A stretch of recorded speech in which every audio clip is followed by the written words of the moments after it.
थियो तर त्यो ती मुद्दाहरूको ती जगहरूको संस्थापन हुनु त कता हो ती मुद्दाहरूले पूर्णता पनि पाउँदा नपाउँदै विभिन्न प्रतिगमनका श्रृङ्खलाहरू आइपरे हाम्रो अगाडि र त्यही प्रतिगमनका श्रृङ्खलाहरूको उत्कर्षको रूपमा पुस 5 गते संसद विघटन भयो। पुस 5 गते भन्दा पनि अगाडि प्रतिगमनका विभिन्न मुद्दाहरूमा हामी नागरिक समाजका विभिन्न समुदायले तबकाले आफ्नै क्षेत्रबाट विभिन्न आन्दोलनहरू विभिन्न रूपमा गर्दै आउनु भएको थियो। तर जब पुस 5 गते संसद विघटन नै भयो त्यस पछाडि चाहिँ हामी सबैको दिमागमा एउटा घन्टी बज्यो र हामी चाहिँ सबैजना एक ठाउँमा आएर सडकमा ओर्ल्यौँ र त्यसलाई बृहत नागरिक आन्दोलनको नाममा एउटा आन्दोलन घोषणा गर्यौँ। र यो प्रतिगमनलाई उल्टाउने र अग्रगमनको यात्रामा अगाडि बढ्ने जुन हाम्रो यात्रा थियो त्यसको एउटा पहिलो प्रक्रियागत निकासको रूपमा हामीले संसद पुनर्स्थापनालाई नै मानेका थियौँ र त्यो माग हामीले सडकबाट उठाउँदै आएका थियौँ र हाम्रो माग अनुरूप र विभिन्न आन्दोलनकारीहरूको माग अनुरूप फागुन 11 गते अदालतले संसद पुनर्स्थापना घोषणा पनि गर्यो र तपाईहरू यहाँहरू सबैजना जस्तै हामी पनि एकदमै खुसी भएका थियौँ र खास गरी त्यो फागुन 11 गते चाहिँ हामी फागुन 7 गतेको हाम्रो बृहत नागरिक आन्दोलनको कार्यक्रमको समीक्षा गरिरहेका थियौँ र हामी बीच एकदमै जोडतोडका हाम्रो एकदम मन्थनहरू भइरहेको थियो र त्यो हामीले त्यही समीक्षाको क्रममा जब यो हामी समाचार सुन्यौँ हामी एकदमै खुसी भयौँ। हामीले लड्डु त खाएनौँ होइन तर हामी अर्को एक राउन्ड चिया फेरि खायौँ र अनि हामीले के सोच्यौँ भन्दा बृहत नागरिक आन्दोलनले चाहिँ होइन अब यसको प्रक्रियागत एउटा हलो अड्किएको काम त फुकाउने भयो। अब हाम्रा दलहरूले यसलाई प्रक्रियागत रूपमा अगाडि बढाउनुहुन्छ र हामी बृहत नागरिक आन्दोलनका आन्दोलनकारीहरू चाहिँ संरचनात्मक र सैद्धान्तिक प्रतिगमनका मुद्दाहरूलाई एकदमै के अरे जोडेर हामी अगाडि बढ्छौँ भनेर हामीले त्यस्तो हाम्रो एउटा के अरे परियोजना बनायौँ र त्यसै अन्तर्गत हामीले महिला मार्च गऱ्यौँ, मातृभाषा मार्च गऱ्यौँ र छिट्टै दलित मार्च पनि गर्दैछौँ। हामी यसरी अगाडि बढिरहेका थियौँ तर के भयो भन्दाखेरि त्यो हलो अड्केको ठाउँमा अड्केकै भयो होइन। हामीले दलहरूतिर आशाले हेऱ्यौँ तर त्यो के हो कुनै पनि जुन अन्यलग्रस्त भयो। सो तपाईहरू जस्तै र यो देशको सम्पूर्ण नागरिकहरू जस्तै सम्पूर्ण जनता जस्तै हामी पनि एकदमै छक्क पर्यो के भएको हो यो अन्यल यो निरीहता हो कि यो लोभको गोलमोल हो कि होइन यो अदृश्य शक्तिको चलखेल हो कि अथवा दलहरूभित्रकै होइन जुन दलतन्त्रमा आएको विकृतिको एउटा परिणाम जुन मक्किएर होइन भत्किने क्रममा छ। एकदमै यो मलाई भन्न मन लाग्दैन तर एकदमै भत्किएर यो अहिले अस्तित्वकै सङ्कट भनौँ न होइन यो एकदमै अपोकलिप्टिक सर्वनाशकारी दृश्यको एउटा अनफोल्डिङ हो कि भन्ने एउटा डर पनि भयो र त्यही डर अन्यल र निराशाको जुन एउटा बादल छ आज त तुवालो नै भन्नु जुन यो तुवालो लागेको छ होइन त्यसलाई चिर्नेको लागि चाहिँ हामीले बृहत नागरिक आन्दोलनको तर्फबाट यो संवादको श्रृङ्खलाको सुरु आज हामी गर्न गइरहेको छौँ र त्यही त्यो निराशा र आशाको दोसारमा आज हामीले यो कार्यक्रम यो प्रज्ञा डबलीमा हामीले सुरु गरिरहेका छौँ र तपाईहरू सम्पूर्ण यहाँ हाम्रो आमन्त्रणलाई स्वीकार गरेर आउनुभएका तपाईहरूलाई फेरि पनि हामी एकदमै धेरै धन्यवाद दिन्छौँ र त्यस्तै हाम्रा आजका आमन्त्रण गर्नुभएका हाम्रो वक्ताहरू होइन आफ्नो एकदमै व्यस्त ताको बाज पनि यहाँ आउनुभएको छ उहाँहरूलाई पनि धन्यवाद दिँदै म यसरी परिचय गर्न चाहन्छु। त परिचय चाहिँदैन तर पनि म परिचय गर्न चाहन्छु। उहाँ हाम्रो प्रथम वक्ता हुनुहुन्छ जनता समाजवादी पार्टीका अध्यक्ष महन्त ठाकुर र त्यस्तै यहाँ हुनुहुन्छ हाम्रो नेकपा एमालेका वरिष्ठ नेता माधव कुमार नेपाल र यता हुनुहुन्छ हाम्रा माओवादी केन्द्रका अध्यक्ष पुष्पकमल दाहाल प्रचण्ड र हाम्रा अर्का वक्ता हुनुहुन्छ नेपाली कङ्ग्रेसका केन्द्रीय सदस्य तथा सांसद मिनेन्द्र रिजाल र त्यहाँ छेउमा हाम्रै नागरिक आन्दोलन बृहत नागरिक आन्दोलनको अर्को एकदम प्रखर आन्दोलनकारी प्रोफेसर कृष्ण खनाल हुनुहुन्छ र आजको यस कार्यक्रम उहाँ कृष्ण खनाल सर र म दुईजनाले सहजकर्ता गर्दैछौँ र हाम्रो पहिलो प्रश्न चाहिँ हाम्रो कृष्ण सरले राख्नुहुन्छ र त्योभन्दा म अगाडि म एउटा बृहत नागरिक आन्दोलनको तर्फबाट एउटा म तपाईँलाई सूचना दिन चाहन्छु। त्यो चाहिँ म पढेरै सुनाउँछु। बृहत नागरिक आन्दोलन नागरिकहरूको स्वतस्फूर्त सहयोगबाट सञ्चालन भइरहेको छ। यहाँहरूको सम्पूर्णको सहयोग बिना कार्यक्रम सञ्चालन गर्न अप्ठ्यारो छ। त्यसैले हाम्रा साथीहरू डोनेसन बक्स जुन यहाँ अगाडि छ लिएर तपाईँहरू समक्ष आउनुहुनेछ। कृपया आफ्नो इच्छा अनुसार गच्छे अनुसार सहयोग गरिदिनु होला। सो यो डोनेसन बक्स तपाईँहरू सबैको समक्ष आउँछ, सहयोग गरिदिनु होला। र अब हाम्रो कृष्ण खना सरले पहिलो प्रश्न राख्नुहुन्छ। धन्यवाद दोकानजी। आदरणीय नागरिक समुदाय, दोकानजीले भनिसक्नु म धेरै समय लिन चाहन्न, तर केही कुराहरू पृष्ठभूमिमा भन्नु जरुरी छ। हामी सबैलाई लागिरहेको छ किन राजनीति चलिरहेको छैन, चलायमान भएको छैन। हामीलाई लागेको थियो प्रतिनिधि सभा पुनर्स्थापना भएको 24 घण्टाभित्र राजनीतिले आफ्नो बाटो लिन्छ, तर आज 1 महिना नागिसक्यो, राजनीति पटक्कै अगाडि बढ्न सकेको छैन। किन यस्तो भइरहेछ? उहाँहरू आदरणीय नेताजीहरू लागिरहनु भएको होला, प्रयत्न गरिरहनु भएको होला, तर त्यसको परिणाम हामीले देख्न पाइरहेको छैन। हामी सुन्छौँ बाहिर कहिलेकाहीँ 1 हप्ताभित्र 24 घण्टाभित्र राजनीतिले कायापलट गर्छ। हाम्रै आफ्नै देशमा पनि 24 घण्टाभित्र राजनीतिले कायापलट गरेका उदाहरणहरू छन्। त्यसको नेतृत्व यहाँहरूले नै गर्नुभएको छ विगतका दिनहरूमा। आज यो किन अगाडि बढ्न सकेको छैन? किन यत्रो ठुलो एउटा हामी सबैले आन्दोलनमा धकेल्ने प्रधानमन्त्री केपी शर्मा ओली अहिले पनि हुनुहुन्छ त्यो कुर्सीमा। उहाँले कुरुक्क छोड्नुहुन्छ भनेर हामी आन्दोलनमा लागेका थिएनौँ। संसद पुनर्स्थापना भएपछि संसदले उहाँलाई कठालो समातेर निकाल्छ भन्ने हाम्रो अपेक्षा थियो। तर आज पनि फेरि प्रधानमन्त्री को छ भन्नु पर्दाखेरि उनकै नामले हामी बाध्य छौँ। हामी विस्मयमा छौँ। यत्रो ठुलो आन्दोलन गरेर एउटा जुन हौसला र विजयोत्सव हुनु पर्थ्यो, मुलुकले नयाँ गति लिनु पर्थ्यो, आज हामी विस्मयमा छौँ। के भएको यो भनेर बुझ्न सकेनौँ। 1 महिना नाग्यो। नागरिक आन्दोलनमै लागेका कतिपय साथीहरूलाई, अग्रपङ्क्तिमा भएका साथीहरूलाई बाटोमा अरू साथीले नागरिकहरूले प्रश्न गर्न थाले, के भयो गरेर नागरिक आन्दोलन, खोइ के भयो, कहाँ गयो राजनीति भनेर। हामीसँग पनि त्यसको उत्तर छैन। अनि हामीले सोच्यौँ हाम्रो आदरणीय नेताहरूलाई नै हामीले एकपटक बोलाउनु पर्दछ। हामीले मात्रै कुरा गरेर पुग्दैन। एउटा खुला आकाश मुनि सबै नागरिकका बीचमा कुरा गर्नुपर्दछ भनेर आज यो आयोजना गरिएको।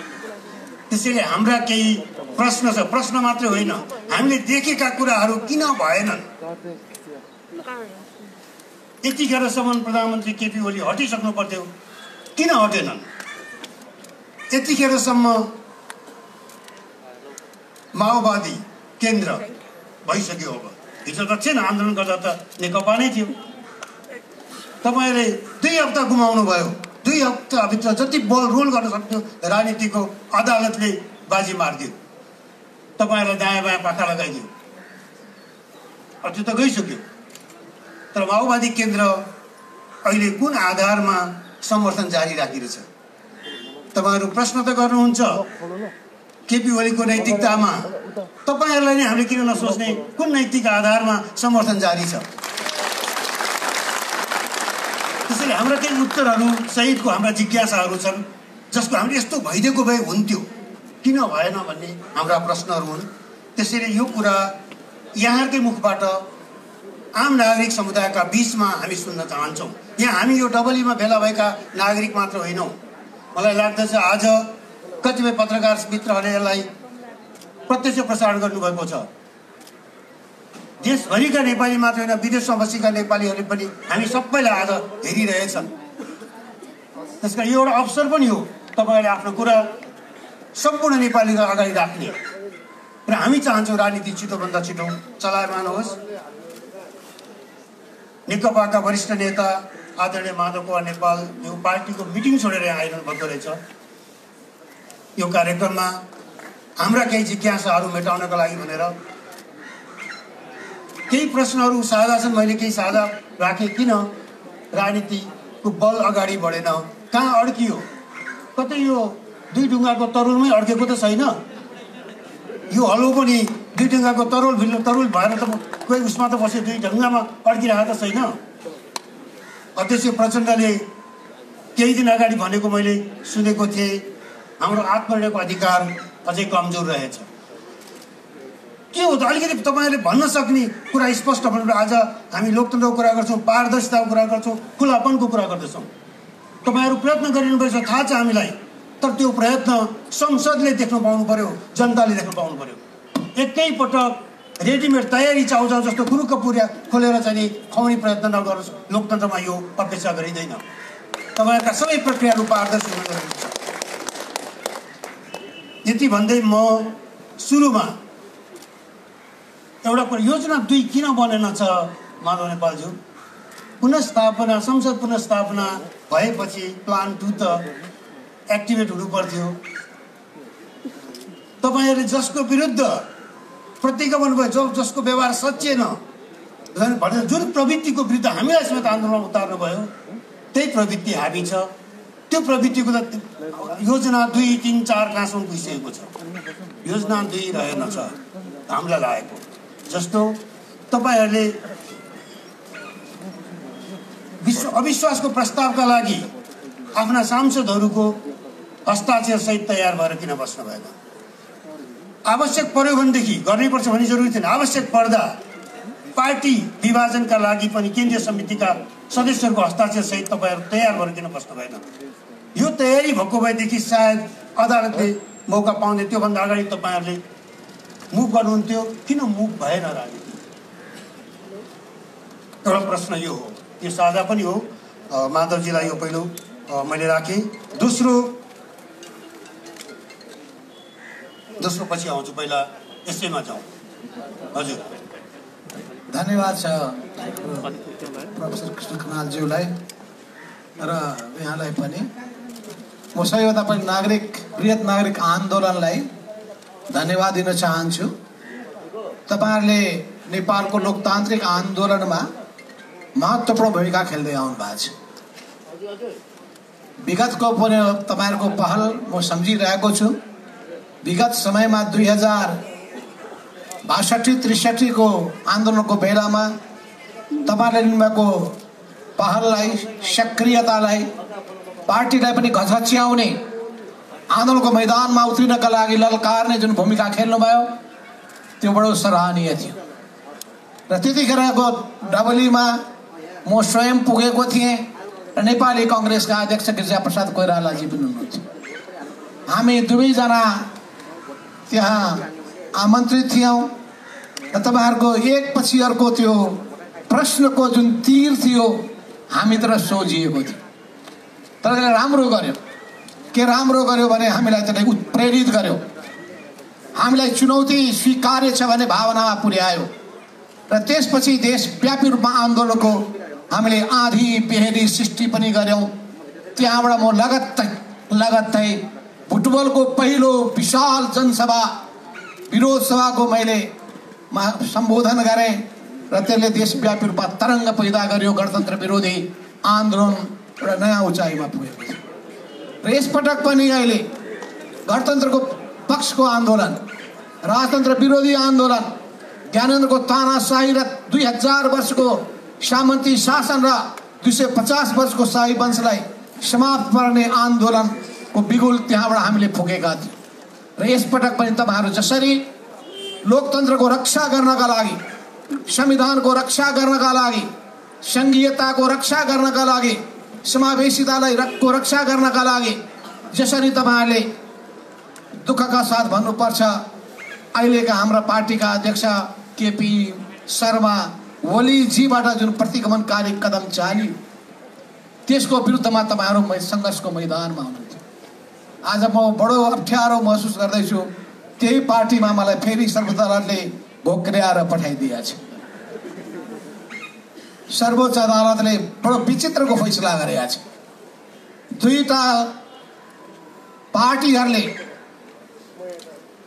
स्वतन्त्रताका साथ, स्वायत्त पार्टीहरूले निर्भीकताका साथ निर्णय गरे कि हामी एकताबद्ध हुन्छौं भनेर। एकताबद्ध हुन्छौं भनेपछि एकताबद्ध भए। एकताबद्ध भइसकेपछि निर्वाचन आयोगले प्रमाणित पनि दियो, दर्ता प्रमाणपत्र प्रदान पनि गर्यो, नेपाल राजपत्रमा प्रकाशित पनि भयो। त्यसपछि दुईटै राजनीतिक दलहरू एकताबद्ध भएर नेपाल कम्युनिस्ट पार्टी नेकपा बन्यो। त्यसले सबै हिसाबले वैधानिकता प्राप्त गरिसकेपछि 200 भन्दा बढी उपनिर्वाचनहरू भए अनि त्यसका अलावा थुप्रै गतिविधि भए। त्यसपछि सर्वोच्चले भन्छ त्यो बेलामा गरिएको एकतालाई हामी मान्दैनौँ। कस्तो विचित्रको भयो यो त। कस्तो भयो भन्दाखेरि कति मिल्छ थाहा छैन।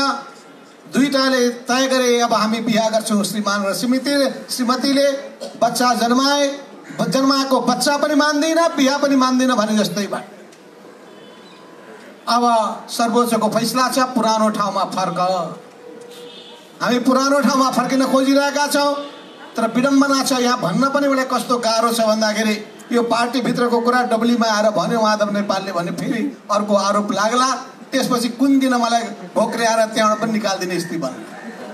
र त्यस्ता कुराबाट डराउनेवाला माधव नेपाल होइन, त्यस्ता कुराबाट तर्सिने मान्छे माधव नेपाल होइन। किनभने यो आन्दोलनको बीजारोपण गर्ने र पार्टीको बीजारोपण गर्ने मान्छे हो।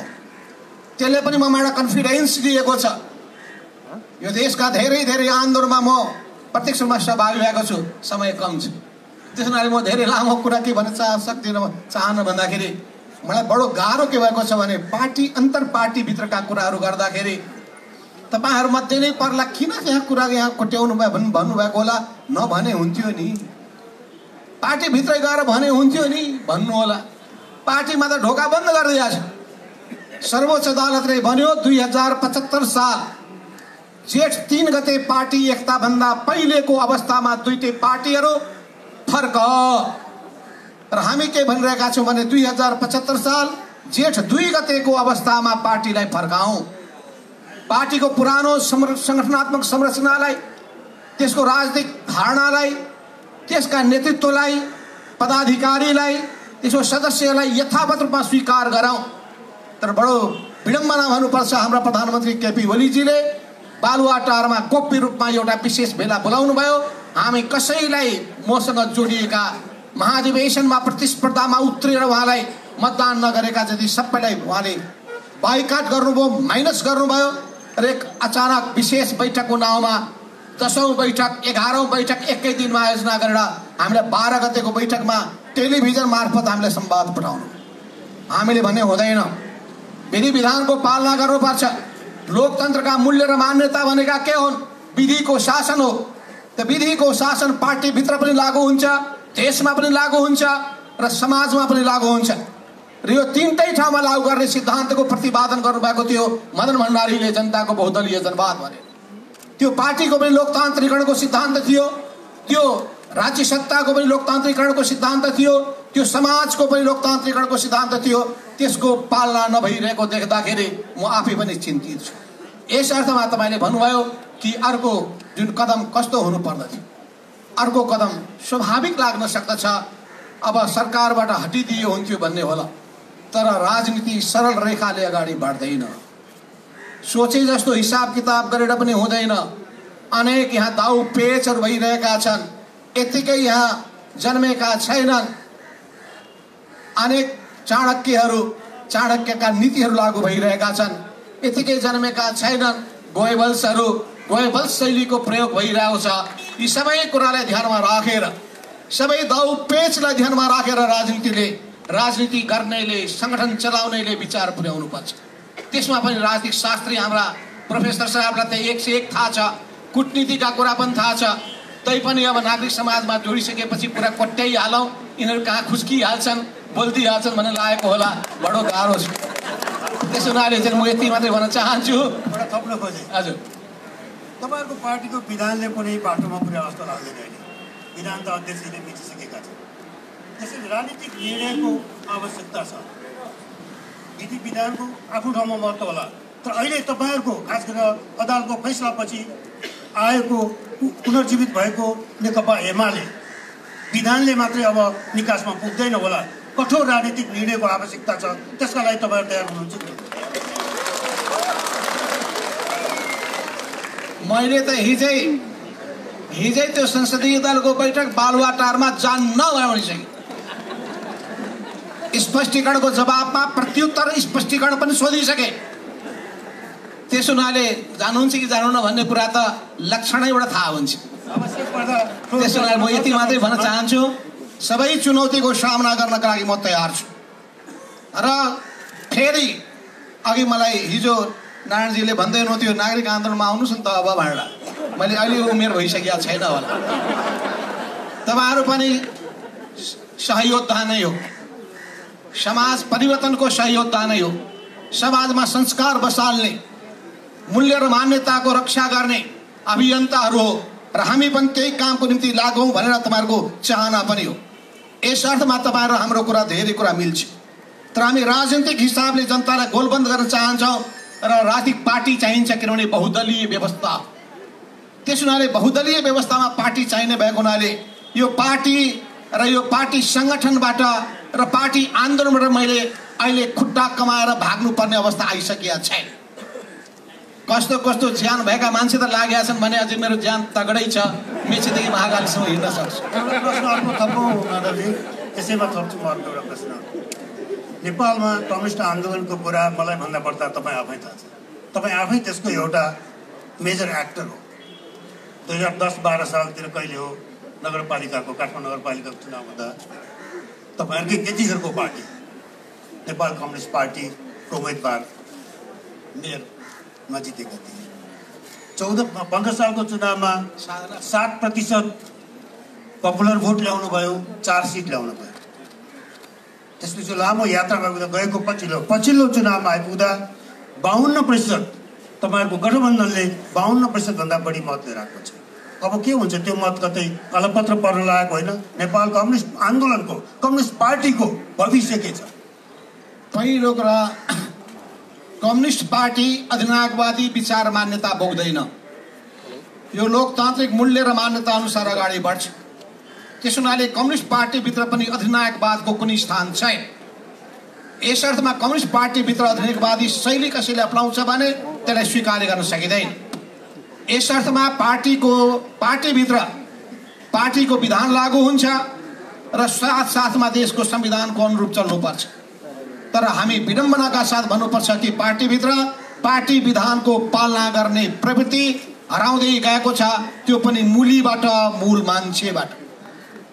अब त्यसका निम्ति हामी उपचार खोजिरहेका छौँ। अझै पनि डाक्टरले अन्तिम समयसम्म अझै आर्यघाटमा पनि हिकेकी बाँकी हुँदासम्म पनि त्यहाँ उपचारको कोसिस गरिन्छ। घाटे वैद्य कहाँ पुर्याइन्छ, घाटे वैद्यको हामी खोजी गरिरहेका छौँ। घाटे वैद्यले अझै पनि पुनर्जीवन दिन सक्छ कि प्राण फेरि प्रवेश गराउन सक्छ कि भन्ने ठानिरहेका छौँ। घाटे वैद्य सबै यहाँ छ, घाटे वैद्यहरू यही हुनुहुन्छ। आयु सिद्धिसक्यो, उसमा राखेर जोगाइरहनु भइरहेछ, के भन्छ भेन्टिलेटरमा राखेर। तर समय विचार नगरिकन चल्दाखेरि तपाईँले परिणाम प्राप्त गर्नुहुन्न। फल फल्न थालेको छ, पाकिसकेको छैन र टिप्न थाल्नुभयो भने काँचो फल हातमा पर्छ। त्यस हुनाले जहिले पनि समयको विचार गर्नुपर्ने हुन्छ। समय कति परिपक्व भयो भएन भन्ने कुरामा विचार पुर्यायो भने सफल होइन्छ। र आजसम्मको मेरो अनुभवले भनेको छ, मेरो पनि इतिहासमा एउटा लामो कार्यकालको मेरो आफ्नै अनुभव पनि छ। त्यसले के बताएको छ भने समयको नाडी छाम्न सक्नुपर्छ र समयको नाडी हामी छामिरहेका छौँ। ठ्याक्क मौकामा हामी अगाडि बढ्नेछौँ। तपाईँ जानुभन्दा अगाडि कहिले हामी ओलीलाई संसदबाट हटाएको देख्न पाउँछौँ? कहिले? अहिले मैले भन्न मिल्दैन हो त्यो। म त ओली बस्नुहोस्, 2 वर्षपछि सबैले साथ दिनुहोस्, नेपाली काङ्ग्रेसले पनि साथ दियोस्, उहाँले त झन् साथ दिनु जरुरी पनि छ। मान्छेले साथ दिइरहनु भने कुरा आइरहेछ समाचारमा भनेपछि म त खुसी नै हुन्छु। मैले म किन आफ्नो पार्टीको अहिले पनि अध्यक्ष भएको मान्छे आवश्यक पर्दा फोरकास्ट गर्नु चाहिँ गर्नु संसदमा। यस्तो कुरा मलाई यहाँ सोधेर अप्ठ्यारोमा नपार्नुहोस्। निर्णय मैले त्यसैलाई लक्ष्य गरेको हो। त्यसमा मलाई अप्ठ्यारो पार्ने काम नगर्नुहोस्। पार्ने हाम्रो कुरा होइन, तपाईँलाई अनुकूल लाग्दैन नभन्नुहोस्। त्यसो हुनाले अब महन्तजीको, हाम्रो मिननजीको दया कृपा रहेसम्म यो पार्टीको सरकार रहिरहन्छ। उहाँहरूलाई पनि यो प्रश्न छ, उहाँहरू पनि प्रश्नको कठघरामा हुनुहुन्छ। अब त्यसो भएको हुनाले के मलाई बिदा गर्नुहुन्छ? हस्, यहाँहरूसँग म माफी माग्न चाहन्छु। मेरो बैठक चलिरहेको छ, बैठकमा मैले पुग्नुपर्ने भएको हुनाले म यहाँहरूसँग बिचैमा बिदा हुन चाहन्छु। हस्, धन्यवाद, नमस्कार। धन्यवाद माधव नेपालज्यू। मलाई लाग्छ उहाँ गए पनि यो गएको 2-3 वर्षको यात्रामा त्यो दङ्गल फसलमा सँगै लाग्नुभएका अर्का नेता हामीसँग हुनुहुन्छ कुसुमल दाहाल प्रचण्ड। बाँकी कुरा उहाँबाट पनि आउँछ होला। फेरि अब म तपाईँसँग नै आउँदैछु केही प्रश्न लिएर। फेरि यो योजना 2 किन बनेन? माधवजीले त्यसको प्रश्न उत्तर दिनु भएन कि सोचेमै भएको थिएन संसद पुनर्स्थापना हुन्छ भनेर। एउटा यो। दोस्रो, यो कोठाभित्रको पोस्टभित्र नेकपा त सिद्धियो, तपाईँहरूले चाहेर पनि अब त्यो छैन। अनि किन यो समर्थन जारी छ? अनि हामी सुन्दछौँ, यसलाई मैले अलिकति व्याख्या गर्नु जरुरी छ। हामी सुन्दछौँ तपाईँहरूलाई पनि एउटा डर छ अरे समर्थन फिर्ता लिन तपाईँहरूलाई अप्ठ्यारो चाहिँ लिनुहुन्छ, त्यो हामीले बुझेका छौँ। तर ओलीजीको पार्टी नेकपा एमाले ठुलो दलका हिसाबले प्रधानमन्त्री नै कायम रहन्छन्, विघटन गरेर फेरि जान्छन्। सर्वोच्च अदालतको फैसलाको 15 पृष्ठ नपरे पनि त्यसका महत्त्वपूर्ण 2-4 पृष्ठ त पक्कै पढ्नु भएको होला। त्यो फैसलाले एकैपटक जम्प गरेर 76-7मा जाने बाटो दिएको छैन। विकल्पहरू सबै प्रयोग गरिसकेपछि अन्तिम विकल्प, चौथो विकल्पको प्रयोगपछि मात्रै विघटन भनेर प्रश्न लेखेको छ। मलाई लाग्छ तपाईँहरूले फिर्ता उनी बहुठुलो दलका हिसाबले अल्पमतमा पुग्ने बित्तिकै विघटनमा जान सक्दैनन्। यो भ्रम, यो डर हामीले पाल्नुपर्ने जरुरी छैन। अर्को कुरा हामीले नबुझेको, तपाईँले समर्थन फिर्ता लिने बित्तिकै त्यो बल रोल हुन्छ। अनि मन्दजीहरूको अगाडि पनि प्रश्न आइपुग्दछ, मेनलीजीहरूको अगाडि पनि प्रश्न आइपुग्छ, माधवजीहरूको अगाडि पनि प्रश्न आउँछ, त्यो बललाई अगाडि बढाउने कि नबढाउने भनेर।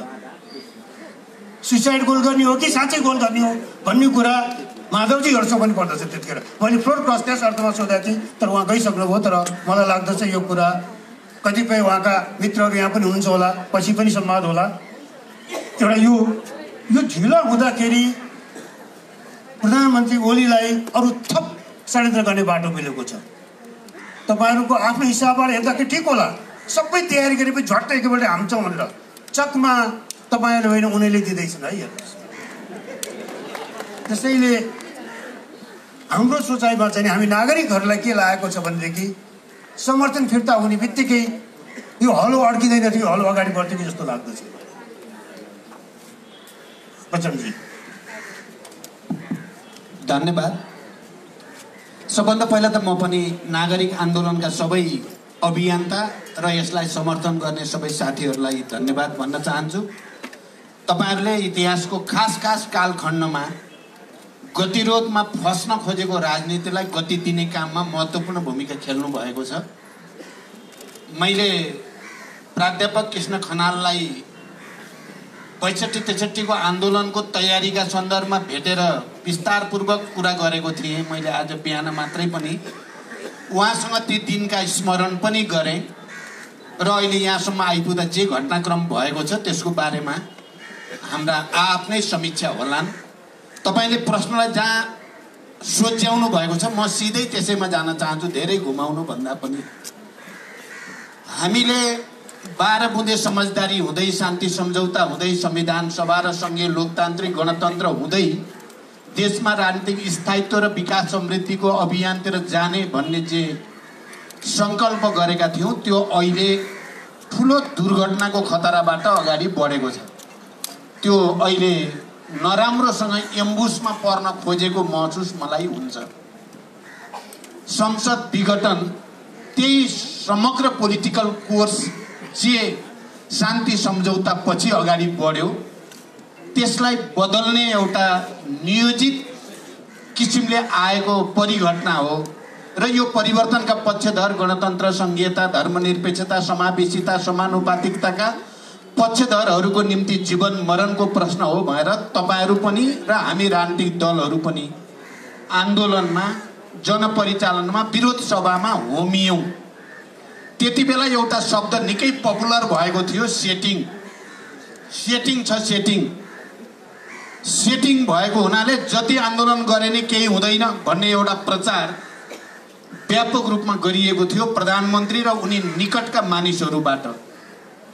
मैले पटक पटक जनताको अगाडि सार्वजनिक रूपले भनेको थिएँ त्यस्ता सेटिङहरू जनताले अगाडि बढेपछि सबै भत्किन्छन् र जनताले मात्रै प्रतिक्रियावादीहरूका सेटिङ भत्काउने तागत राख्छ, अरू कोही पनि छैन। नेपालका सबै बेस्ट ब्रेनहरू संविधानका विरुद्ध, लोकतन्त्रका विरुद्ध, गणतन्त्रका विरुद्ध भइरहेको षड्यन्त्रमा एक भएर हामी अगाडि बढ्यौँ र त्यो सेटिङ साँच्चै नै भत्कियो, संसद पुनर्स्थापना भयो। हामी सबैले एउटा ब्याटल जितेको अनुभूति गर्यौँ। सायद कृष्णजीले पटक पटक अहिले भन्नुभएको छ दोस्रो योजना खोइ हामीले सोच्यौँ संसद पुनर्स्थापना भएपछि प्रधानमन्त्रीले स्वतः नै राजीनामा दिनुपर्ने परिस्थिति बन्छ र राजनीति सहज ढङ्गले अगाडि बढ्छ र सायद हामीले संसद पुनर्स्थापना भइसकेपछि थोरै रिल्याक्स गर्यौँ। राजनीतिक नेतृत्वले ठुलो लडाइँ त जिति नै हाल्यो, अब त त्यस्तो धेरै के बाँकी छ र सजिलै पार होला भनेर हामी थोरै त्यसलाई के भन्ने अब चाहिँ रिल्याक्सै भनौँ, मैले रिल्याक्सै भनेको छु, गऱ्यौँ र दोस्रो योजनामा गम्भीर नभएकै हो। म तपाईँको प्रश्नलाई कुनै किसिमले कूटनैतिक जवाफ दिन चाहन्न। त्यहाँ हामीले रिल्याक्स गऱ्यौँ, गल्ती भयो। तुरुन्तै यो डिजाइनमा छ, यो लोकतन्त्रका विरुद्ध, यो सम्पूर्ण परिवर्तनका विरुद्ध एउटा डिजाइनमा छ भनेर एकपछि अर्को तयारी जुन तदारुकताका साथ गर्नु पर्थ्यो त्यहाँ थोरै हामी चुकेकै हो। यो पहिलो कुरा म प्रष्टै भन्न चाहन्छु। दोस्रो कुरा, तर हामीले जे सोचेका थियौँ त्यस्तो त भएन, डिजाइन त अर्को गयो। अहिले माधवजीले भनि नै हाल्नुभयो, त्यही सर्वोच्च अदालतको संवैधानिक इजलासले यो सरकारलाई 76 धारा 76 को 1 को सरकार भनेर परिभाषित गरेको छ र त्यसैको 2 जना न्यायाधीशको चाहिँ निर्णयले यसलाई 76(2) को सरकार भनेर गर्यो। एउटा ठुलो विरोधाभास पनि देखियो र एउटा निकै अप्राकृतिक अस्वाभाविक खालको निर्णय हामी सबैले देख्नु पर्यो, बिहोर्नु पर्यो। एकजना साथीले भन्नुहुन्थ्यो फेरि पनि सर्वोच्च इज सर्वोच्च भनेको त मान्नै पर्ने यो सिस्टममा। हामीले मानेका छौँ तर असहमतिका साथ हामी पुनरावलोकनमा जाँदैछौँ। यो निर्णय सही छैन। यसले प्राकृतिक उसलाई पनि, न्यायालयको स्वतन्त्रतालाई पनि, इजलासका बीचको अन्तर्विरोधलाई पनि उजागर गरेको छ। यसलाई करेक्सन गरिनु पर्दछ भनेर तपाईले मलाई सुरुदेखि पनि इङ्गित गर्न खोज्नु भयो सरकारको समर्थन फिर्ताको सम्बन्धमा। एउटा भनाइ के हुँदो रहेछ भने विरोधीले जे कुरालाई राम्रो भन्छ हामीले त्यसलाई राम्रो ठान्न हुँदैन रे। विरोधीले जेलाई नराम्रो भन्छ त्यसलाई हामीले सकारात्मक ढङ्गले हेर्नुपर्ने हुन्छ। म यसलाई 2 भागमा बाँडेर हेर्ने गरेको छु। अहिले भर्खरै माधवजीले पनि सङ्केत गर्नुभयो, सम्भवतः मिनेन्द्रजीले पनि सङ्केत गर्न सक्नुहुन्छ। हामीलाई एउटा हिजो असंवैधानिक र अलोकतान्त्रिक कदम भनेर सडकमा भएका साथीहरूले मलाई हत्तरपत्त समर्थन फिर्ता नलिए है भनेर चाहिँ जबरजस्त दबाब छ म माथि, जबरजस्तै छ। यो मैले नाम चाहिँ भन्दिनँ कसैको, हत्तरपत्त समर्थन फिर्ता लिइस् भन्दा झन् उल्टो पर्छ है भन्ने छ। र मैले भनिराखेको छु नैतिक र राजनीतिक ढङ्गले म अब धेरै दिन पर्खिन सक्दिनँ। मैले जुन सरकारलाई प्रतिगामी भनेको छु त्यसलाई मैले समर्थन गर्न सक्दिनँ, चाहे राजनीति जतासुकै जाओस्। मैले मेरो राजनीति र मेरो नैतिकतालाई मैले बचाउनु पर्दछ। म केही दिनभित्र नै त्यो प्रक्रिया अगाडि बढाउँछु। तर मेरो कोसिस के हो त भने कमसे कम यो परिवर्तित परिस्थितिमा प्रमुख राजनीतिक दलहरू जसले प्रधानमन्त्रीको कदमलाई असंवैधानिक र अलोकतान्त्रिक भनेर सडकमा गयौँ, ती राजनीतिक दलहरूको बीचमा अबको निकासबारे एउटा न्यूनतम सहमति र समझदारी होस्, अविश्वासको प्रस्ताव दर्ता गर्ने र समर्थन फिर्ता सँगसँगै होस् भन्नको निम्ति मात्रै मैले दारा किटेर समर्थनलाई 1-2 दिन रोकेको मात्रै हो। यो भन्दा बढी केही पनि होइन। मेरो सिधा भाषा यही हो। धन्यवाद। धन्यवाद, खुसी लाग्यो तपाईँले प्रश्न भन्नुभयो। अब यो समर्थन धेरै दिन टिक्दैन, यो त भोलि नै हट्टे फिर्ता गरे पनि हुन्छ जस्तो लाग्छ हामीलाई। म राजनीति शास्त्रको विद्यार्थी, तपाईँहरू राजनीति गरिरहनु भएका मान्छे। हामीले बाहिरबाट हेर्दाखेरि के देख्छौँ, तपाईँले फिर्ता लिने बित्तिकै जसपा कर्नरमा पर्छ, नेपाली काङ्ग्रेस कर्नरमा पर्छ, त्यो ओली विश्वासको मतमा बाध्य हुन्छ। कुनै आफू खुसी विश्वास मतमा जाँदैन। अविश्वासको प्रस्ताव लैजान सक्ने अहिले मैले वातावरण देखिरहेको छैन। पछि भन्नु होला मेननजीले, नेपाली काङ्ग्रेसका केन्द्रीय समितिले नै होइन तपाईँ अगाडि बढ्नुहोस् भनेर भावी प्रधानमन्त्रीका रूपमा आफ्नो सभापतिलाई तयारीको लागि साथ दिएको। उहाँले भनिदिनु भयो काङ्ग्रेसले अविश्वासको प्रस्ताव पनि लैजाँदैन, सरकारमा पनि जाँदैन, विपक्षमा बस्छ। ठिक छ, त्यो काङ्ग्रेसको कुरा हो। तर विश्वासको मतमा मतदान गर्ने बेलामा त काङ्ग्रेसले पक्कै गर्न सक्दैन होला नि मतदान, जसपाले गर्न सक्दैन होला। अहिले बाहिर चर्चा छ, हामी मिडियामा पढ्छौँ सुन्छौँ बेला बेलामा कि जसपाको खास गरी अझ आदरणीय महन्त ठाकुरजीकै अनुहार अगाडि देखाएर बलवटर भने केही बाक्लो छलफल हुन्छ। तपाईँहरूका आफ्ना मागहरू छन्, त्यसमा हाम्रो कुनै विमति छैन। तर के अहिले बालवटारबाट त्यो माग पूर्ति होला? 18 महिना 2/3 सरकारको नेतृत्व गरे केपी ओलीले उपेन्द्र यादव उप प्रधानमन्त्री हुँदाखेरि मुद्दा त त्यतिखेरै थियो, त्यसपछि जन्मेका मुद्दा होइन। कहाँ गए ती मुद्दा आज? त्यसैले अहिले हुन्छ भन्दाखेरि कता कताले बेमौसमको यो कुरा आइरहेछ कि भनेर हामीलाई लाग्न थालेको छ। तपाईँहरूको उद्देश्य, तपाईँहरूको आफ्ना मागको प्रतिबद्धतामा हाम्रो प्रश्न होइन,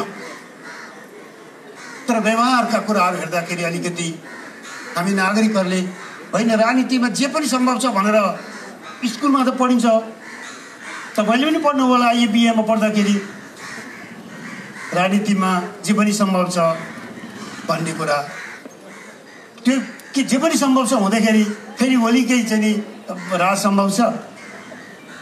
अलिकति हामीलाई प्रश्नाइदिनुहोस् के गर्छ जसपाले? अब अघि उहाँले भन्नुभयो कि हामी त तयार छौँ, समर्थन अहिले फिर्ता लिन पनि तयार छौँ, तर त्यसपछिको बाटो अलिकति सुनिश्चित भएको देख्न चाहन्छौँ।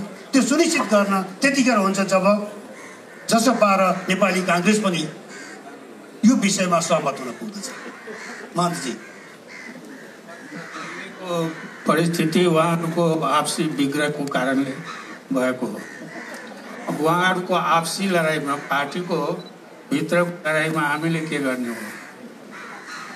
यो मेरो प्रश्न हो। यो अहिलेको परिस्थिति त उहाँहरूको कारण नै उठेको हो, त्यसै कारण सेटल त उहाँहरूले पहिले गर्नुपर्ने हो। र जहाँसम्म हाम्रो मुद्दाको प्रश्न छ, सबै प्रधानमन्त्रीसँग हाम्रो चाहिँ लिखित, ओलीजी बाहेक लिखित भएको छ 3 मुद्दे जो आन्दोलनमा परेर आन्दोलनकारी, मधेस आन्दोलन, थरवट आन्दोलन, यसमा परेका जेलमा जुन परेका छ तिनीहरूको रिहाई गर्ने, मुद्दा फिर्ता लिने र त्यस बापत उहाँहरूलाई समर्थन गरिदिने सरकार बनाउने बेलामा अहिले त त्यो पनि छैन। हामीले कुनै उहाँसँग कुनै लिखित सम्झौता पनि गरेको छैन, कुनै वचन पनि दिएको छैन। हाम्रो मुद्दा छ, उहाँले भन्नुहुन्छ कि प्रधानमन्त्रीले कि म गर्न सक्ने जति गर्छु, गरेर देखाइदिनुहोस्। त्यसपछि प्रश्न उठ्छ कता जाने हो, के गर्ने हो। तर अहिले त हामीलाई लाग्छ कि हामी सबै आन्दोलनैबाट आएको हो।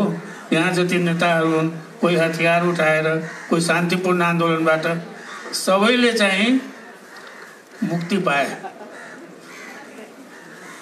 सबैले गङ्गा नुहाएर पवित्र भएछ। अब पवित्रमा त हामी थारू मधेसीहरू परेका छौँ, कुनै सुनवाई छैन, के गर्ने हो? परिस्थिति यो छ। अब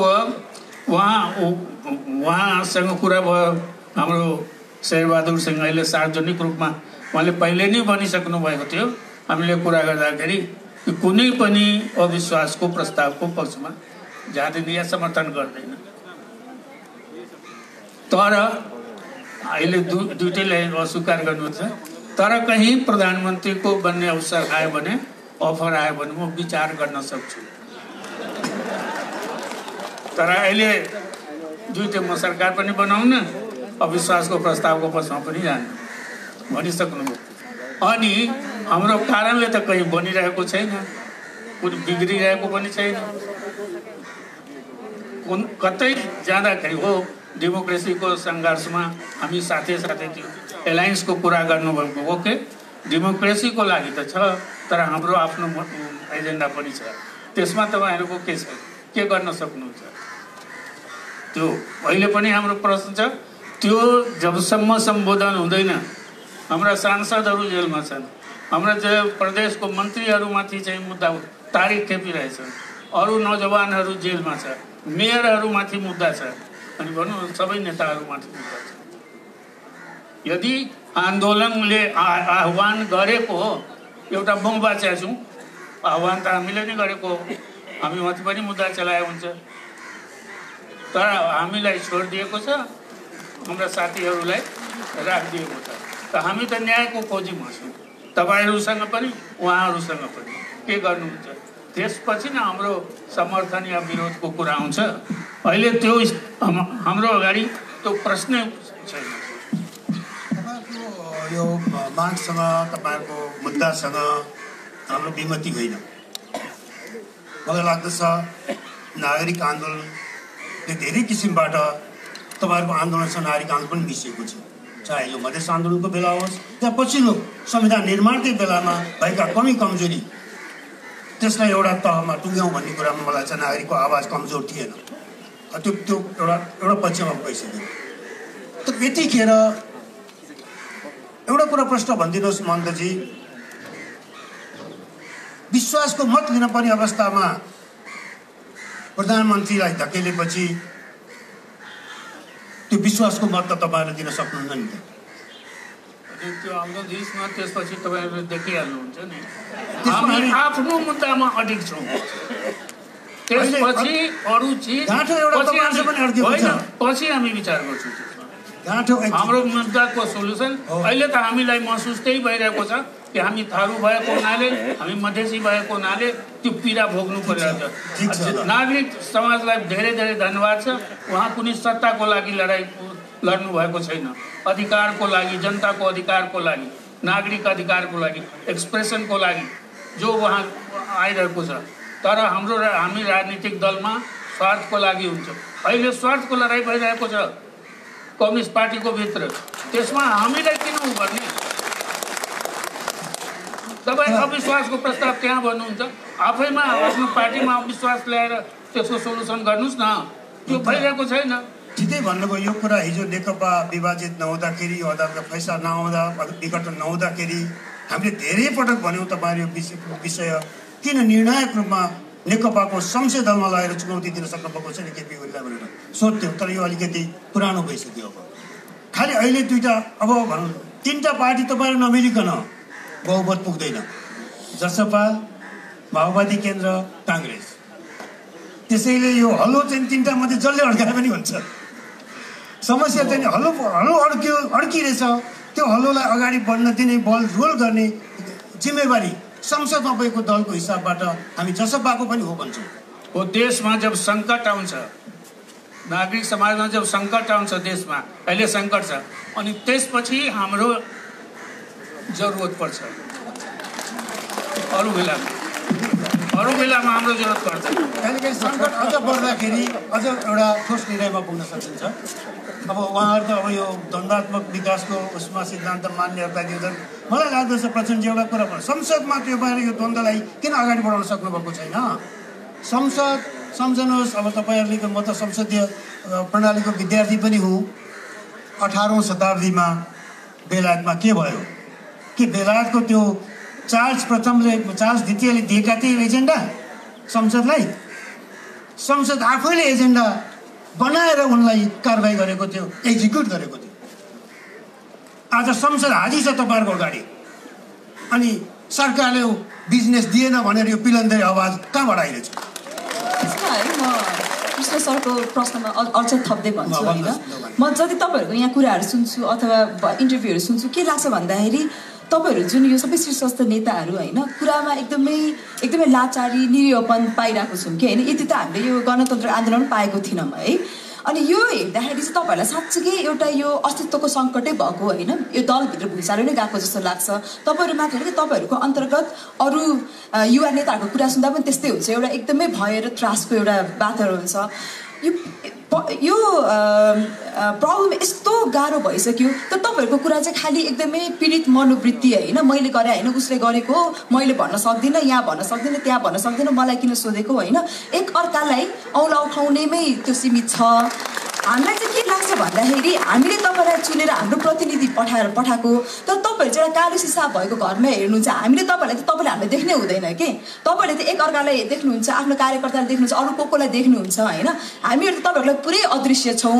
त्यो हिसाबले चाहिँ जुन राजनीतिक नेतृत्वसँग हामीले अभिभावकत्वको एउटा हामीले आशा गरेको छौँ होइन, हामीलाई चाहिँ यस्तो राजनीतिक अनाथ जस्तो हामीलाई महसुस हुन्छ कि। सो यो समस्या यस्तो भएको बेलामा चाहिँ तपाईँहरूले चाहिँ अब अहिले यस्ता तपाईँहरूको हाम्रोमा चाहिँ तपाईँहरूको आफ्नै अस्तित्वको सङ्कट भयो, लोकतन्त्रको सङ्कट हो नि त।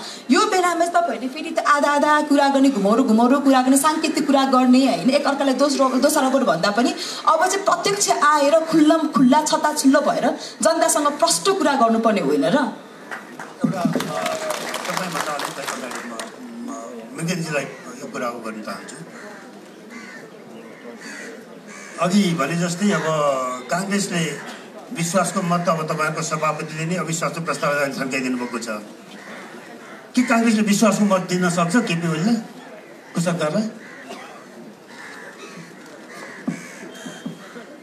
हामी दिन सक्दैनौँ र अविश्वासको प्रस्तावमा अगाडि जान सके। पहिले त म हार्दिक आभार व्यक्त गर्दछु नागरिक आन्दोलनलाई, मलाई आमन्त्रण गर्नुभयो त्यसका लागि। उहाँहरूभन्दा मेरो उपस्थिति अलिक पृथक किसिमको छ, यस अर्थमा कि उहाँहरू आफ्नो दलको शीर्ष नेता हुनुहुन्छ, म मेरो पार्टीको गर्दनसम्म मात्रै हुँ। तर मेहनत गर्दनमाथिको शिर पनि गर्दनले सोचेकै बाटोबाट हिँड्न सकोस् भन्ने प्रयत्न जारी छ। म त्यता अब गइनँ। मैले अर्को कुरा तपाईँहरूसँग राख्ने, आज तपाईँहरू जुन नागरिक आन्दोलनमा हुनुहुन्छ त्यसलाई राजनीतिको ठाउँबाट सँगै लामो समयदेखि लिएर हिँडेको एकजना नेता हाम्रो पार्टीको हिजो दिवंगत हुनुभयो। अहिले उहाँको अन्त्येष्टिको कार्यक्रम भइरहेछ, नवीन्द्र राज जोशी।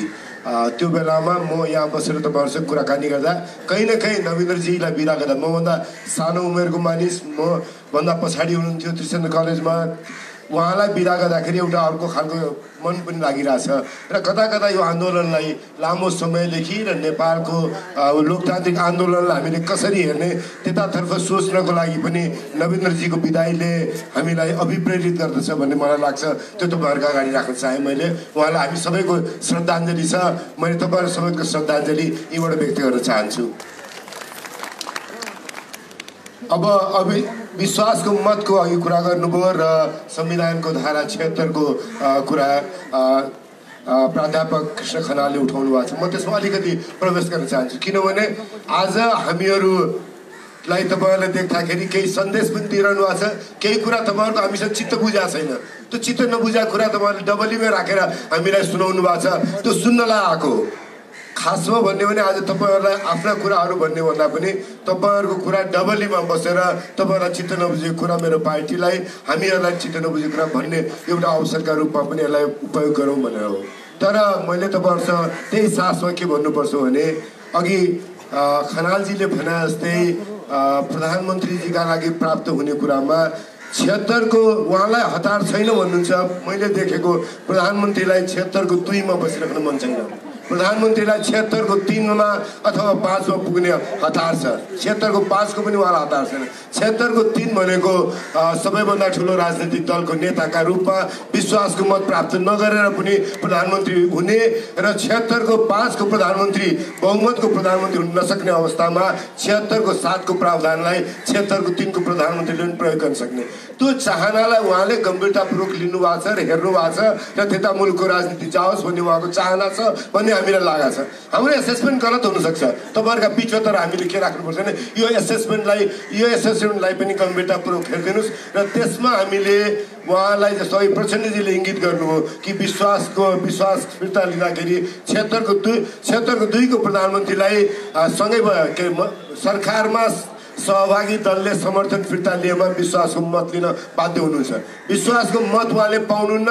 तर आजको दिनमा प्राविधिक रूपमा, राजनीतिक रूपमा, जे रूपमा भनौँ हामी, केपी शर्मा ओलीसँग संसदको बहुमत पनि छैन, केपी शर्मा ओलीको विपक्षमा प्राविधिक रूपमा बहुमत पनि छैन।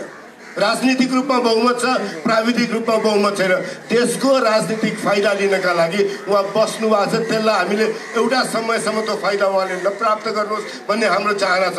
एउटा समय अघि प्रचण्डजीले भने जस्तै एउटा राजनीतिक निर्णय गर्नुपर्ने समय आयो भने त्यो समयमा हामी तयार छौँ। त्यसैले विश्वासका मतको बारेमा दुविधा नराख्नुहोस्। र मैले महन्तजीले भनेको कुरामा पनि भन्छु कि हामीहरूले कुनै पनि हालतमा प्रमुख प्रतिपक्षी दलले अविश्वासको प्रस्ताव जहाँसुकैबाट जसरी अरिजिनेट भए पनि अविश्वासको प्रस्तावको पक्षमा मतदान गर्छ। किनभने अहिलेका प्रधानमन्त्री भएकै दिनदेखिको हाम्रो विश्वास छैन। अरू दलहरूले त विश्वासको मत हाल्नु होला, हामीले कहिले पनि विश्वासको मत दिएको छैनौँ। त्यसैले हाम्रो अविश्वास उहाँका प्रति कायम छ। त्योभन्दा मैले मिनेन्द्र रिजालले मात्रै भनेको छैन भन्नुहोस्, मिनेन्द्र रिजालले मात्रै भनेको छैन भन्नुहोस्। तर आजको राजनीतिको कठिनाइलाई हेर्दाखेरि 1 नम्बर प्रदेशमा, बागमती प्रदेशमा अविश्वासको प्रस्ताव आयो। अविश्वासको प्रस्तावलाई उहाँले खेलाएर राख्नुभयो र केही राजनीतिक कारणले प्रचण्डजीहरूले पनि त्यसलाई अगाडि लिएर जाने, माधवजीहरूले पनि अगाडि लिएर जाने कुराको लागि उहाँहरूलाई अलमोल गर्नु पर्यो थियो, उहाँहरूको बाध्यता थियो। हिजो त्यसका बारेमा उहाँले गरेको कुरालाई मैले एकदमै मुक्त कण्ठले विरोध गरेँ, गलत गर्नुभएको छ भने। तर आज म त्यसरी भन्दिनँ। आज उहाँहरू कठिनाइमा उभिया बेलामा, कठिनाइमा पनि सबैभन्दा बढी कठिनाइमा उभिएको माधवजीहरू उभिनु भएको छ। उहाँहरूको कठिनाइ नेपालको राजनीतिक कठिनाइसँग जोडिया छ। व्यक्ति कहाँ उभिनुहुन्छ त्यो मात्रै जोडिया छैन। त्यसैले मैले आज त्यति बेलाको उहाँहरूलाई गरेको आलोचनातर्फ भन्दा पनि एउटा चिज के ध्यान दिनुपर्छ, त्यो कठिनाइलाई फाइदा लिएर खेलाउँदै अहिले अविश्वासको प्रस्ताव 1 नम्बर प्रदेश र बागमती प्रदेश दुईटैबाट निस्केर गयो। अविश्वासको प्रस्ताव प्रक्रियाबाट बाहिर गयो। त्यसैले हामीले कुनै कुरामा हतार गरेनौँ भन्दाखेरि हामीलाई अवगाल मात्रै दिने भन्दा काहीँ न काहीँ यसका राजनीतिक हाँगाहरूलाई पनि हेरिदिनुहोस् भन्ने मेरो आग्रह छ। तपाईँहरूको सुझाव लिनु त आएकै छु, अझ पनि थप सुझाव लिन्छु नि। एउटा हामीलाई लागिरहेको कुरा तपाईँले ठिकै उठाउनु भयो, माधवजी जानुभयो। त्यो समाचार जब मैले बेलुका टिभीमा देखेँ मलाई पनि अलिकति फिल भयो। हामी यो कार्यक्रमको आयोजना गर्न तयारीमा थियौँ।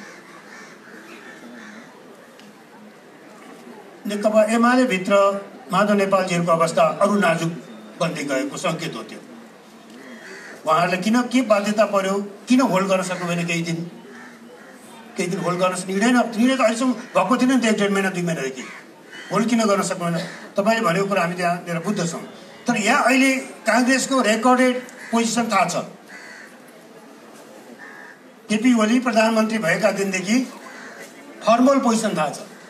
तर राजनीति त धेरै खेलहरू चल्छ, पर्दा पछाडि पनि हेर्नुहोस् देखिरहेको कुरा हो।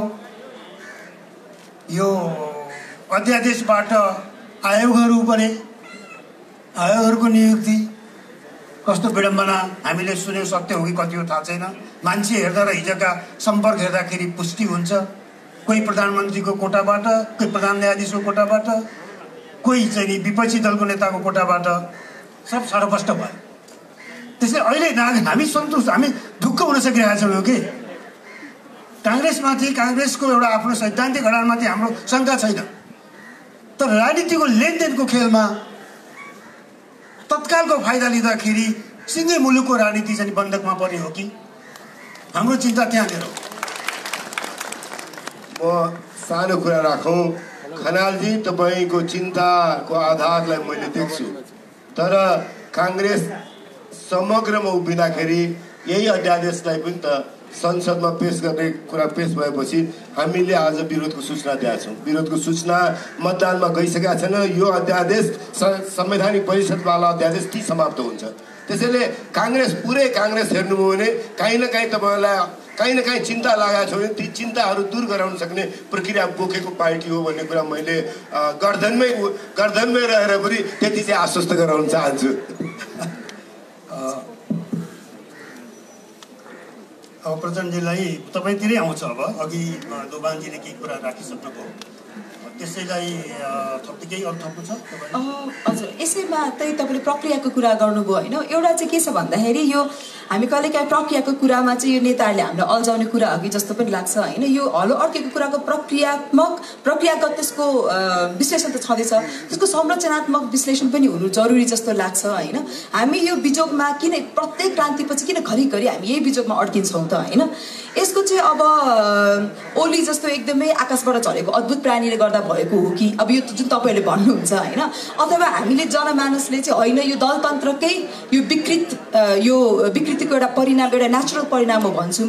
तर त्यस्तै ठुलो तबकाले चाहिँ के भन्छ होइन, यो चाहिँ खास गरी नेतृत्व, जुन नेपालको नेतृत्व र शक्ति र सत्तामा जुन एउटा जनसाङ्ख्यिक जब असन्तुलन छ नि होइन। यहीँ तपाईँले अब उहाँले त आफूलाई गर्दनस् त भन्नुहुन्छ होइन, तर जुन शीर्षस्थ नेताहरू हेरौँ होइन, तपाईँहरू जुन एउटा लिङ्ग, एउटा जात, एउटा समुदायबाट हुनुहुन्छ, जुन हाम्रो सबैमा देखिरहेको छ।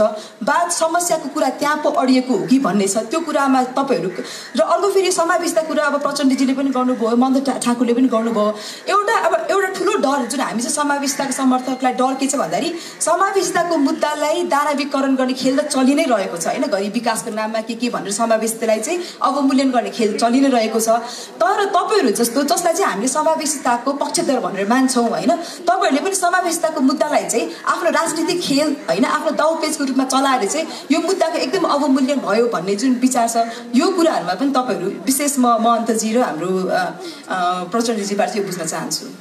एउटा सानो खबर मात्रै अहिले हामीलाई चिन्ता भइरहेछ राजनीति।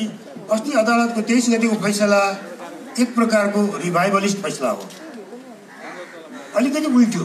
यो परीक्षण मात्रै होला, त्योभन्दा धेरै ठुलो उल्टाइ हुन्छ कि राजनीतिक कोर्सको डर लाग्न थालेको छ। र कतै संविधानका विभिन्न न्यूनताका बावजुद पनि तपाईँहरूले बनाएको संविधानका 4वटा आधार स्तम्भ हुन्: गणतन्त्र, संघीयता, समावेशिता, धर्मनिरपेक्षता। यी स्तम्भहरू हल्लिन थालेका छन्। हामीले त्यसै भएर कहिले हटाउनुहुन्छ भनेर प्रश्न गर्नुपर्ने कारण हो।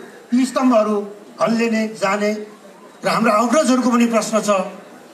कतै तपाईँहरू यी कुरा सत्ताको लेनदेनमा यी सबै निगोसिएबल त हुँदैनन्। संघीयता, गणतन्त्र, धर्मनिरपेक्षता, यो लेनदेनका विषय निगोसिएट होला भन्ने पनि चिन्ता छ। म यो चिन्तासहित अबको भविष्य तपाईँहरूले कसरी यो कोर्सलाई जोगाउनुहुन्छ र अग्रगतिमा लैजानुहुन्छ, मलाई चाहिँ योलाई समेत ख्याल गरेर तपाईँले दोभानजीले उठाउनुभएका प्रश्नलाई राखिदिनु भयो भनेदेखि सजिलो हुन्छ। त्यसपछि म के भन्छ मोहनजीले भन्नुहुन्छ। धन्यवाद।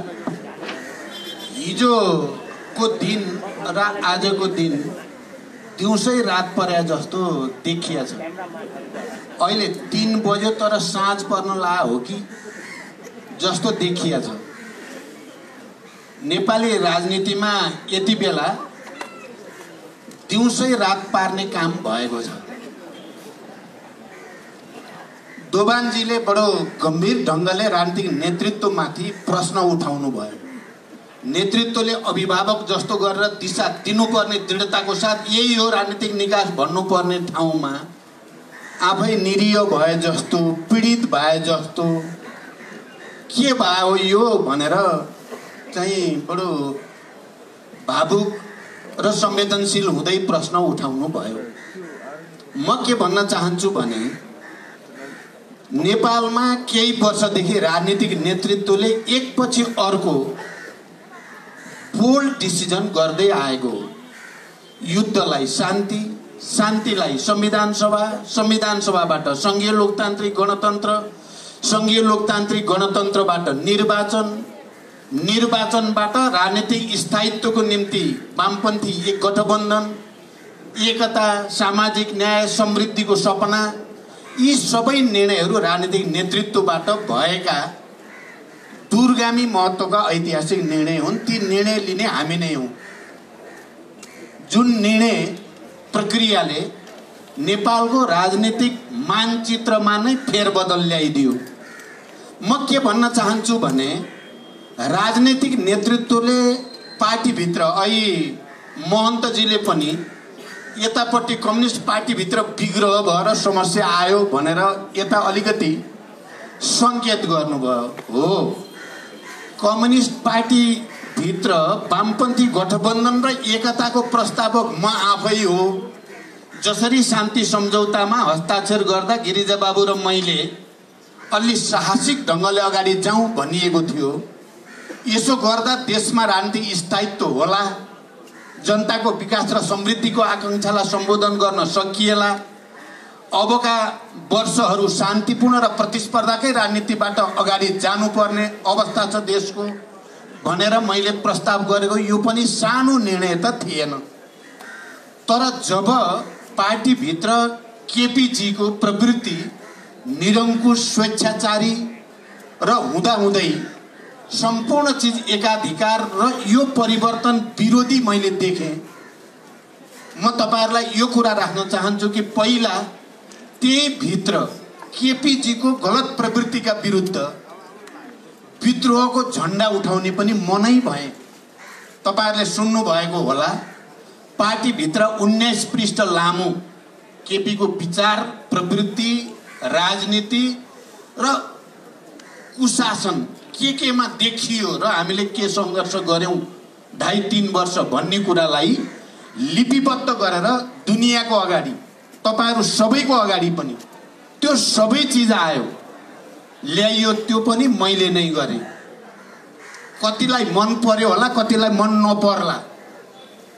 मैले देशको राजनीतिक स्थायित्व र विकासको निम्ति गठबन्धन र एकताको प्रस्तावक पनि भएँ। केपी ओलीको प्रवृत्ति नजिकबाट त्यो रूपमा व्यक्त भइसकेपछि त्यसका विरुद्ध विद्रोह गर्नुपर्छ भनेर झण्डा पनि मैले उठाएँ। तपाईँ यसलाई डिसिजन लिन सकेको भन्नुहुन्छ कि डिसिजन लिन नसकेको भन्नुहुन्छ? पक्नुहोस्।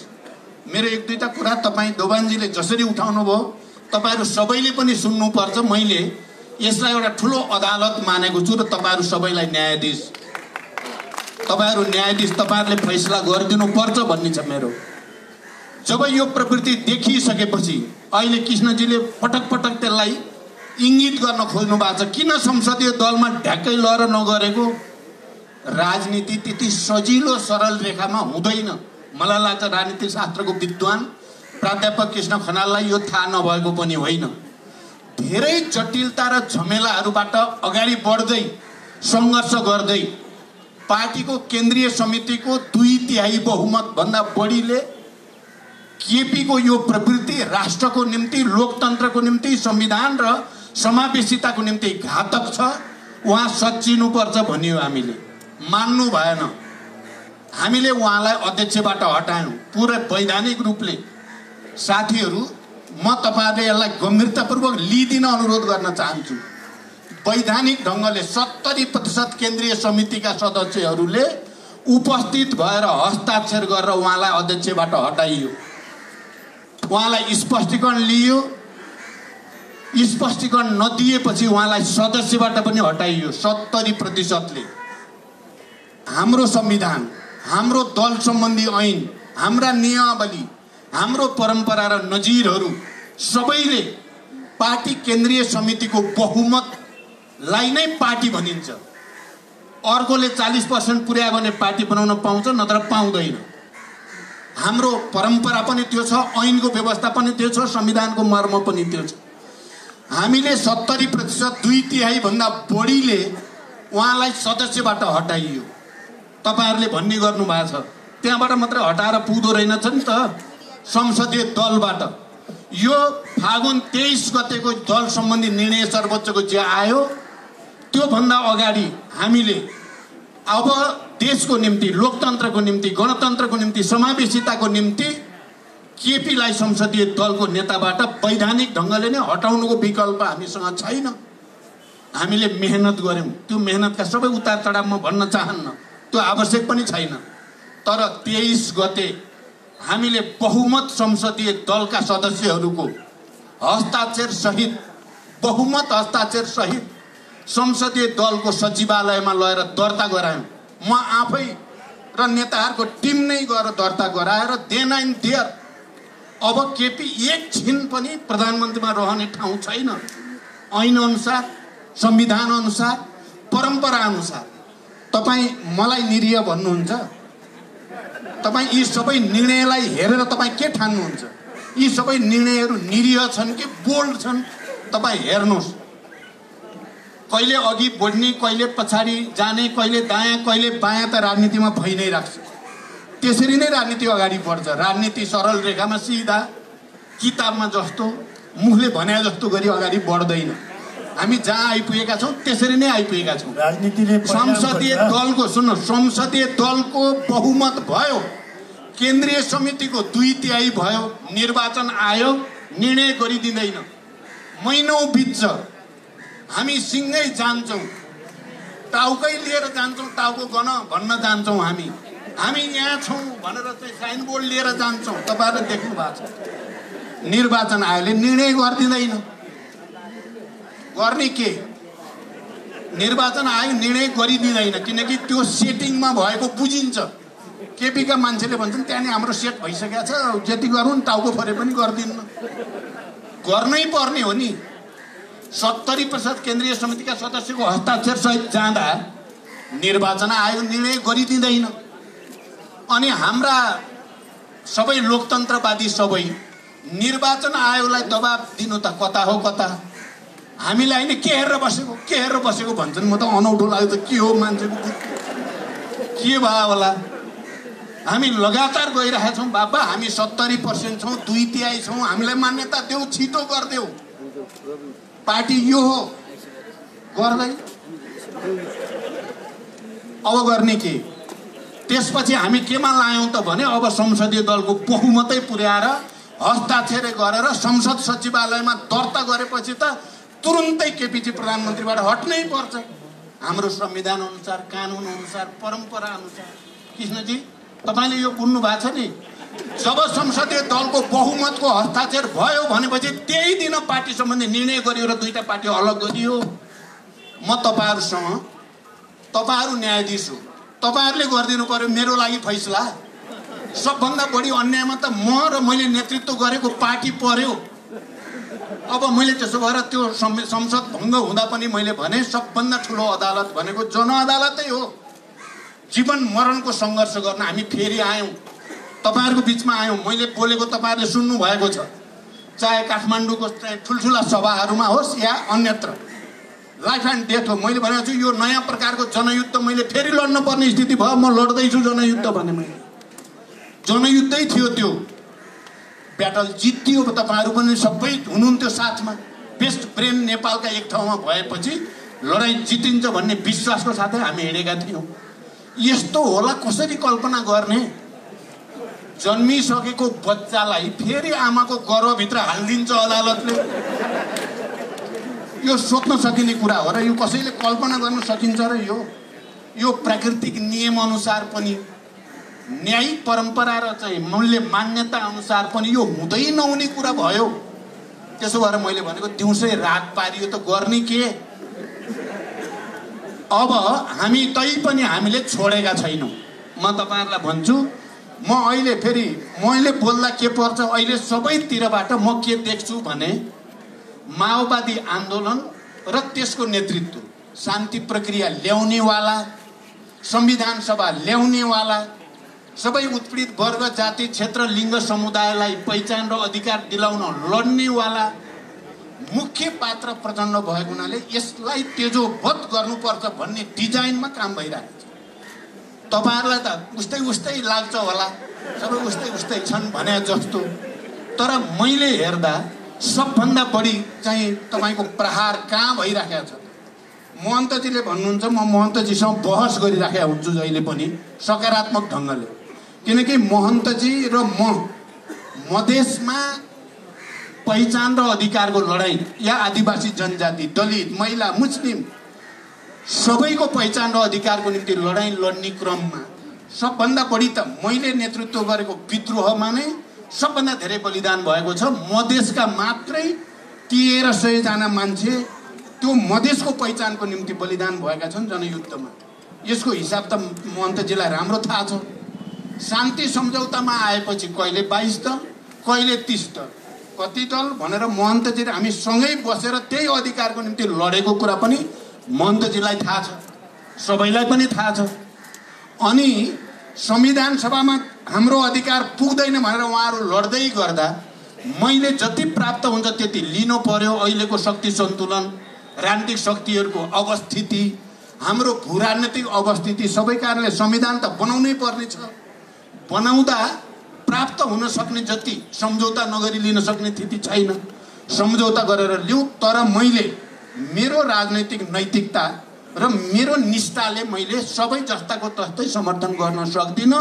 तपाईहरु सबैलाई थाहा छ, संविधान सभामा मेरो नोट अफ डिसेन्ट छ, रिजर्भेसन छ, मधेसकोलाई पनि पुगेको छैन। संविधान गरेर परिमार्जन गर्दै जानुपर्छ। त्यसैगरी आदिवासी, जनजाति, दलित, महिला, मुस्लिम, मजदुर, किसानको अधिकार पनि यसमा पूर्णता छैन। तर फेरि पनि आजको शक्ति सन्तुलनको स्थिति र संविधानको आवश्यकतामा यो संविधानलाई मेरो समर्थन छ भनेर राखेको छु। महन्तजीलाई यो कुरा थाहा छ। तर अहिले रेशम चौधरीको कुरा हुन्छ, मलाई त बडो खुसी छ। हेर्नुहोस्, अहिले त बाफ रे बाफ केपीजीका गुटका मान्छेहरू चाहिँ एकपछि अर्को रेशमजीलाई भेट्न गएका छन्, मन्त्री गएका छन्, नेता गएका छन्। तर सबभन्दा अप्ठ्यारो बेलामा चाहिँ म गएको थिएँ जेलमा र रेशमलाई भेटेको थिएँ भन्ने कुरा पनि महन्तजीलाई थाहा छ। र यो चाहिँ ठिक भइराखेको छैन भन्ने कुरा मैले पब्लिकली पनि त भनेको छु। अनि महन्तजीले भन्ने गर्नुहुन्छ, अहिले पनि अलिकति भन्नुभयो हामी त पीडित। म भन्छु म पनि पीडित। तपाईँ मात्रै पीडित हो र? मेरो टाउकोमा मुद्दा छैनन्? मेरो आन्दोलनका साथीहरू जेलमा छैनन् भन्नुभएको छ, अहिले पनि जेलमा छन्। कति मुद्दा मेरो टाउकोमा छन् भन्ने कुरा चाहिँ तपाईँलाई थाहा छ नि महन्तजी। त्यसो भएर मेरो भनाइ उहाँसँग के हुन्छ भने हामी पीडित हौँ, पीडित पीडित मिल्ने हो, पीडितहरूको मोर्चा बनाउने हो र लडाइँ जित्ने हो। मेरो भनाइ यति मात्रै हो। कारण मेरो कोसिस के छ, नेपाली कांग्रेससँग, जनता समाजवादी पार्टीसँग समझदारी होस् र केपीको निरङ्कुश स्वेच्छाचारी र प्रतिगमनकारी नै हो, यो प्रतिगमनकारी प्रवृत्तिलाई परास्त गरौँ। अब यहाँ आइदियो के भने केपीकोलाई त परास्त गरियो। हेर्नुहोस्, मैले त गरेँ दोभानजी, तपाईँ हेर्नु होला, मैले त सदस्यबाट निकालिदिएँ केपीलाई। त्यो मैले एक्लै निकाले हो र? वैधानिक ढङ्गले निकालेँ मैले, आधिकारिक ढङ्गले निकालेँ मैले, कानुन अनुसार निकालेँ मैले, 70% केन्द्रीय समितिले निकाले हो नि। तर अदालतले, यो अदालत भन्न मिल्छ त? मैले भने भने त फेरि भएर के हुने हो? अर्को मुद्दा थपिन्छ। अब थप भन्नुहुन्छ भने थप दिन्छु म त। मलाई त्यो चाहिँ नठान्नु होला। म अर्को विद्रोह, जनविद्रोह हिंसा होइन है। फेरि अर्को अर्थ लाग्छ भने डर हुन्छ। मैले विद्रोह र क्रान्तिको कुरा गरेँ भने युद्धै भने होला भन्ठान्छन्। मैले आजकल भनेको कलरफुल रिभोल्युसन, तपाईँहरू आज मलाई बडो म खुसी छु। हेर्नुहोस्, मैले अब न्याय पाउँछु कि भन्ने लाग्छ। दिउँसै रात बनाइया छ नेपालमा, सबै उल्ट्याउन खोजिया छ राजनीतिलाई। जुन चिज हामीले धेरै ठुलो मेहनत गरेर यहाँसम्म ल्याएको राजनीति उल्ट्याउने षड्यन्त्र छ, कता कताबाट छ भन्ने तपाईँहरू नागरिक आन्दोलनका अगुवा सबैले बुझ्नु भएकै छ। भनिराख्न परेन। शनिबार भनेपछि बिदा भनिराख्नु पर्छ र हाम्रोमा त नेपालमा बिदा भइहाल्यो, त्यो बुझिएकै छ। आज मलाई यति बोल्ने मौका तपाईँहरूले जुटाइदिनु भयो। अब तपाईँहरू भन्नुहुन्छ भने सुरु गर आन्दोलन, हामी तेरो साथ छौँ भन्नुहुन्छ भने, तपाईँहरू हामी सुरु गर्नु आयो भन्छ भने म दुइटैको लागि तयार। जनता र सडकबाट बाहेक यो सब ठिक होला भन्ने मलाई लागेको छैन। अब दिउँसै रात पार्न थालेपछि के सक्ने? हुँदै नहुने कुरा, संविधानमा हुँदै नभएको कुरा गरिदिएपछि, ऐन नियम कानुनमा हुँदै नभएको कुरा जबरजस्ती गरिदिएपछि र त्यसलाई राष्ट्रिय अन्तर्राष्ट्रिय सबैले समर्थन गरिदिएपछि गर्नुहुन्छ के? यो सायद नेपालको जियो पोलिटिकल लोकेसनका केही कम्पल्सनहरू हुनसक्छ। यो हिसाब गर्न सकिन्छ। प्रचण्डले गल्ती कहाँनिर गर्यो त? बेकार यो कम्युनिस्ट एक बनाउने गल्ती गर्न हुन्थेन नि त। त्यसो भएपछि सारा संसार रिसाउँछ नि त। कम्युनिस्ट मन पराउँदैनन्, थाहा छ नि आजको संसारले कम्युनिस्ट भनेपछि जस्तोसुकै कम्युनिस्ट जति लोकतन्त्रवादी भए पनि कम्युनिस्ट भन्ने नाम लेख्यो भने पुग्यो यस्तो छ। त्यहाँ प्रचण्डले बेकारमा कम्युनिस्टलाई जुटाउने गल्ती गर्यो बल्ल खायो भन्ने तपाईँहरूले ठान्नु भएको छ भने त त्यो पनि एउटा लजिक त हुनसक्छ, त्यो लजिक हुनसक्छ। अब त्यसो भएर मैले देखेको त के हो भने अब अरू तरिका भन्दा यो तरिकाले राजनीतिक स्थायित्व र विकासतिर लान सकिएला भन्ने हो मेरो सपना। त अरू त मेरो होइन नि नियत त। मैले निर्वाचनको बेलामा अबको दशक विकासको लागि, किनभने म जुन परिवेशमा शान्ति, संविधान सभा, गणतन्त्र, निर्वाचन, गठबन्धन गर्दै जाँदा अब मेरो पार्टीभित्र पनि निकै ठुलो बलिदान भएको छ, यहाँहरूलाई थाहा छँदैछ। मेरो परिवारभित्र पनि निकै ठुलो संवेदना र पीडाको स्थिति हुँदै पनि मैले अब सबै मेरा लागि प्रकाश भए, सबै ज्ञानो भए भन्दै म चुनावमा होमिएको हो नि त।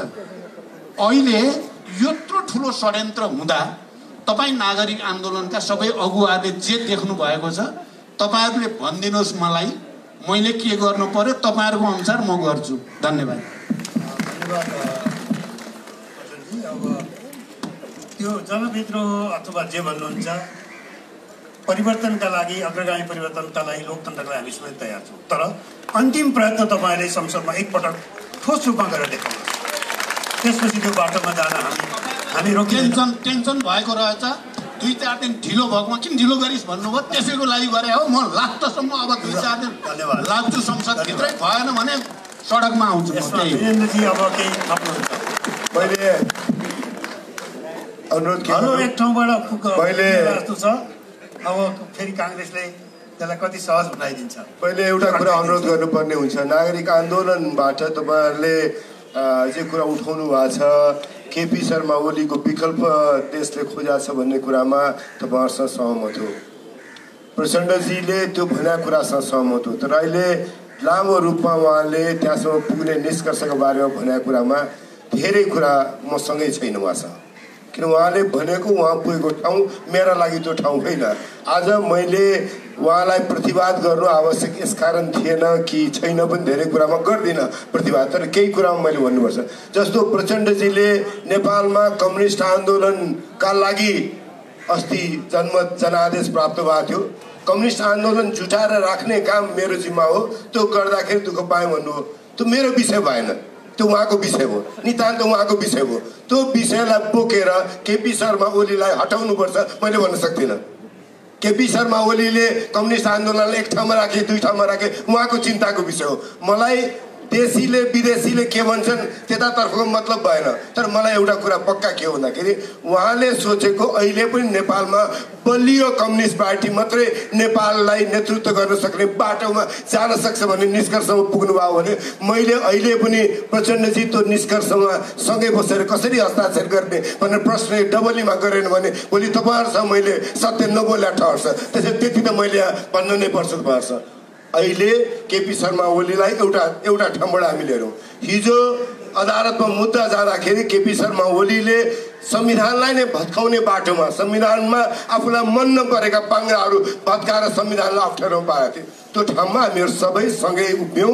सँगै उभिएर केपी शर्मा अदालतले हिजो बिपी कोइरालाले विश्वास गरेको अदालतले 8वटा फाँसीका मुद्दा पञ्चायतको अदालतमा पनि गएर लड्ने बिपी कोइराला पार्टीले विश्वास गरेर अदालतबाट त्यो फैसला आउँछ भन्ने विश्वास राखेर बस्यौँ हामी। अदालतका केही कुरा कहिले तल माथि पर्दा चित्त बुझ्ला नबुझ्ला, तर हामी हाम्रा समस्याबाट अदालतका टाउकोमा हालेर पनि उम्किने राजनीतिक बाटो खोजी गर्दैनौँ। त्यति मैले यहाँ तपाईँहरूका बिचमा भनेन भने मैले सहज पर्ने मात्रै कुरा गरे हुन्छ, त्यो तपाईँहरूसँग राख्न चाहन्छु। अर्को विषय, जब संसद पुनर्स्थापना भयो, जब संविधान ठिक बाटोमा आयो, हामी संसदमा पुगेपछि, प्रतिनिधि सभामा पुगिसकेपछि केपी शर्मा ओलीसँगको हाम्रो मतभेदलाई टुङ्गो लगाउने ठाउँ चाहिँ अहिले पनि संसद नै हो भन्ने मान्यता राख्छौँ। हिजो संविधान भत्किएको थियो, आज संविधान जोगाएर त्यो काम गर्न सकिन्छ भन्ने अहिले पनि आश छ।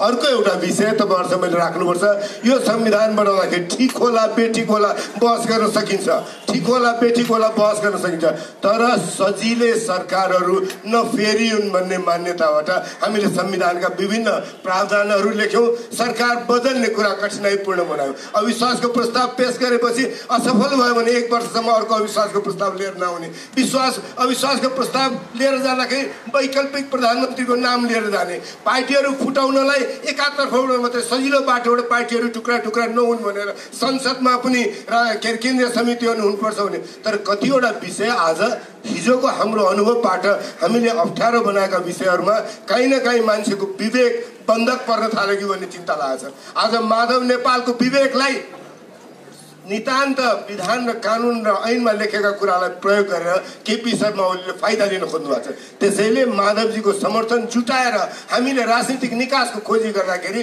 माधवजीलाई अप्ठ्यारोमा नपारेर उहाँको विवेकको मत पनि प्रयोग हुने, तर विवेकको मत प्रयोग गर्नुभन्दा अगाडि उहाँ दुःखमा पर्ने बाटो हाम्रा लागि स्वीकार्य छैन। त्यसैले केही काम हामीले गर्दा तपाईँहरूलाई किन चित्त यिनले सबैलाई चित्त बुझाएर गर्न सकेनन् भन्दा लाग्दाखेरि हाम्रो ठाउँमा हामीले लगाएको जुत्तामा खुट्टा हालेर हेर्नुहोस्, त्यस पछाडि बुझ्न सजिलो हुन्छ भन्ने मैले अनुरोध गर्न चाहन्छु।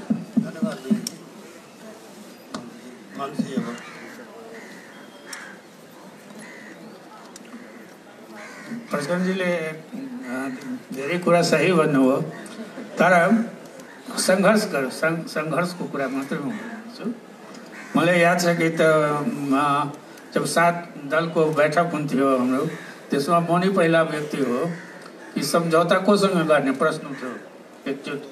अनि मैले के भनेको थिएँ कि माओवादीसँग चाहिँ सम्झौता गर्नुपर्छ, किनकि माओवादीसँग सम्झौता गर्दा जनताको माग जनतैमा रहन्छ, जनताले नै पाउँछ। यदि राजासँग हामी सम्झौता गर्छौँ भने जनताको अधिकार राजामा जान्छ। त्यो ठुलो उठाउँदै आएको हो। र जब दिल्लीमा हाम्रो कुराकानी अन्तिम कुराकानी भएको छ, एकजना यहाँलाई याद हुनुपर्ने, एकजना लेफ्ट नेताले बिन्ती पत्र दिनुपर्छ राजाले यहाँ, होइन? अनि उहाँले नि भन्नुभयो, ल तपाईँको दर्ता भयो, विरोध तपाईँको दर्ता भयो, अब हामी चाहिँ आन्दोलनमा जाने, बिन्ती पत्र हामीले भनिरह्यो।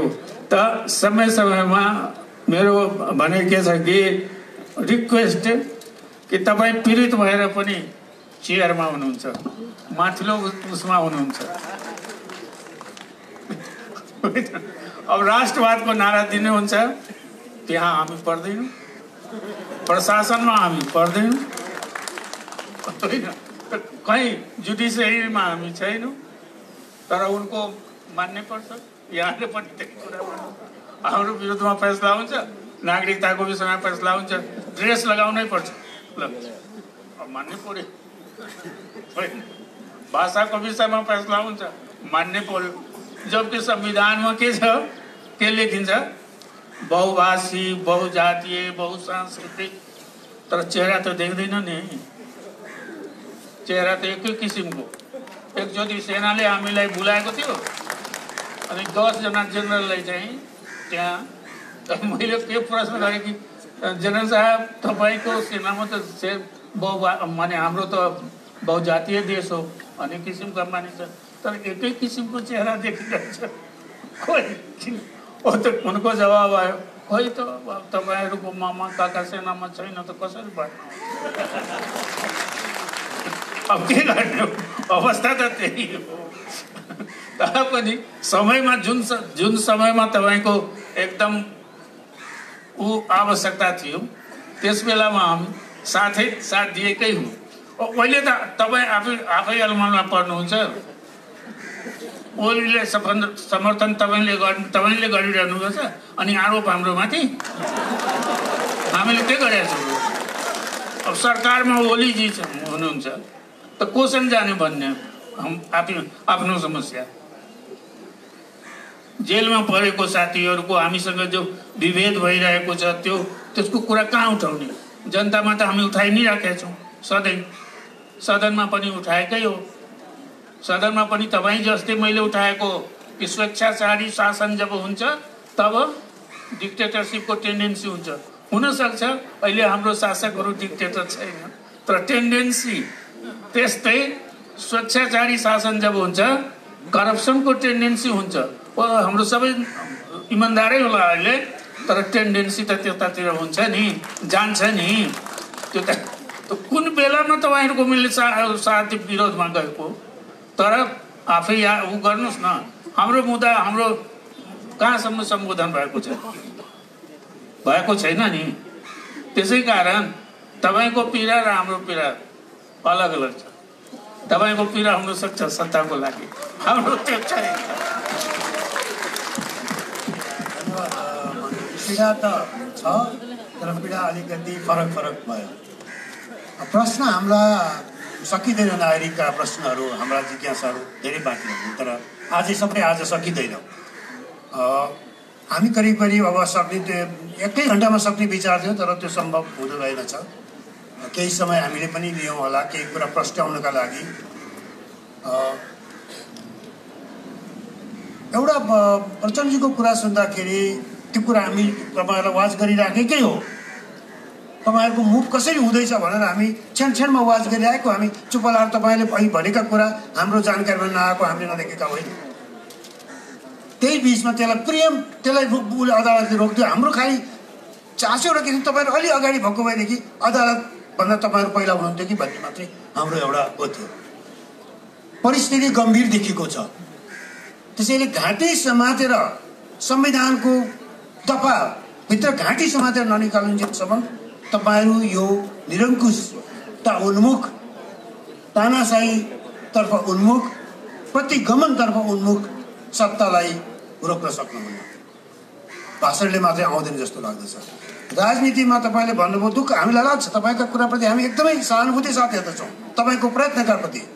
तर जनता त राजनीतिमा रिजल्ट खोज्छ है।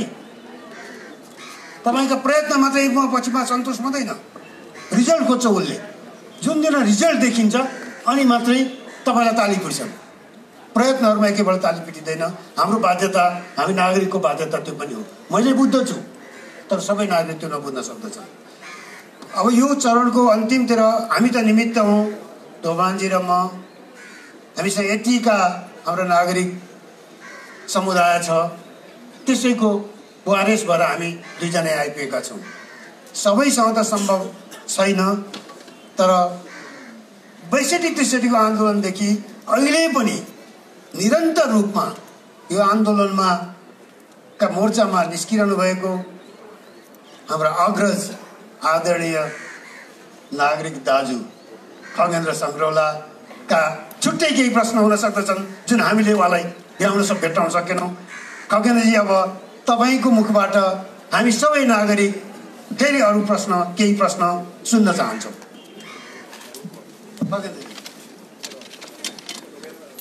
वास्तवमा प्रश्न सिद्धियो जस्तो लाग्छ मलाई। अब मैले प्रश्नै सोध्नुपर्ने भएर समय पनि भएदेखि म पुष्पकमल दाहाल प्रचण्डलाई के सोध्थेँ भने ओली प्रवृत्ति निर्माण गर्नमा जगदेखि टुप्पीसम्म तपाईँको सर्वाधिक ठुलो भूमिका तपाईँकै छ। तपाईँले आफ्नो पार्टीको सिद्धान्त, पार्टीको एजेन्डा, पार्टीको प्रतिष्ठा, पार्टीले आम मान्छेको बिचमा उठाएका आकाङ्क्षालाई ओलीको चरणमा लगेर बुझाइदिनु। आज हामी जुन परिस्थिति भोगिरहेका छौँ त्यसैको उत्कर्ष अथवा परिणति हो भन्ने मलाई लाग्छ। तर उहाँले धेरै दुःख व्यक्त गरिसक्नु भएकोले म उहाँलाई प्रश्न सोध्दिनँ।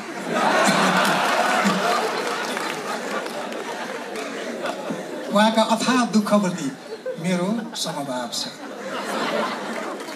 अब बुढालाई त बुढै मनपर्ने हो। यो डबलीमा उमेरको वरियताका हिसाबले, अनुभवको वरियताका हिसाबले, उत्पीडनको अनुभूतिको पनि वरियताका हिसाबले महन्तजी हुनुहुन्छ। मलाई लाग्छ महन्तजी उमेरमा त मेरो भाइ हुनुहुन्छ जस्तो लाग्छ, तर प्रेमले अथवा आधारले म उहाँलाई महन्त दाइ भन्छु। अहिलेको यो परिवर्तनको प्रक्रियामा साँचो उहाँसँग छ। म अलिकति पृष्ठभूमिको अलिकति कुरा गर्नु। महन्तजीलाई हाम्रो परिवर्तनकामी राजनीतिको परिभाषामा आन्तरिक उपनिवेशको एक नागरिक, आन्तरिक उपनिवेशका उत्पीडितहरूको नायक मानिन्छु। खड्गप्रसाद ओली त्यो पात्र हो जसले मधेसी, त्यसको आकाङ्क्षा, त्यसको सपना, त्यसको पहिचानको चाहनालाई कहिल्यै पनि सम्मान गरेन। संविधान जब बनिरहेको थियो, समान अधिकारको निम्ति उभिने मधेसीहरू मारिँदै थिए। 60 जना मारिए। मार्ने त्यो तपाईँको नेपथ्यमा मार्नेको कमान्ड कसको हातमा थियो? प्रकार अन्तरले ओलीको हातमा थियो। खण्डित संविधान बन्यो। संविधान बन्दा के बाचा गरियो भने समय क्रममा परिस्थिति मिलाएर संविधानमा जसका आकाङ्क्षाको सम्बोधन गरिएको थिएन सम्बोधन गरिनेछ। यत्रो समय शासन गर्दा पनि ओली सरबाट सम्बोधन त भएन। अहिले हरेक दिन समाचार पढ्दा मलाई बडो दिक्क लाग्छ कि दिक्क केमा लाग्छ? महन्तजीले नेतृत्व गर्नुभएको पार्टी ओलीसँग गठबन्धन गर्नको निम्ति हिजो पनि गयो। भोलि अखबार पढ्छु, भोलि पनि गएकै थाहा पाउँछु। अनि उहाँको तर्क के छ भने दुईटा पक्षमध्ये हाम्रो मागलाई जसले सही ढङ्गले सम्बोधन गर्छ हामी त्यसलाई समर्थन गर्छौँ। ओली प्रवृत्ति र ओली प्रवृत्तिको विरुद्धमा उभिएको प्रवृत्तिलाई समदूरीमा राखेर हेर्न मिल्छ। ओली प्रवृत्तिलाई तपाईँहरूले नै हिटलरी प्रवृत्ति भन्नुभएको छ, भस्मासुर प्रवृत्ति भन्नुभएको छ, धुन्धुकारी भन्नुभएको छ। संविधान यावत कुरालाई नष्ट गर्ने तपाईँले भनिरहनु भएको छ। त्यसले मेरो प्रश्न के भने अहिलेको यो गठबन्धनमा ओली प्रवृत्तिको विरुद्धमा अर्को पक्षलाई समर्थन गर्नुको सट्टा महन्तजीको पक्ष अथवा सम्प्रदायले ओलीलाई नै समर्थन गर्नुपर्ने बाध्यता के छ? यदि त्यो हामी नागरिकहरूलाई भन्न मिल्ने केही कुरा नेपथ्यमा छ भने, रहस्यमा छ भने जान्न पाए हुन्थ्यो।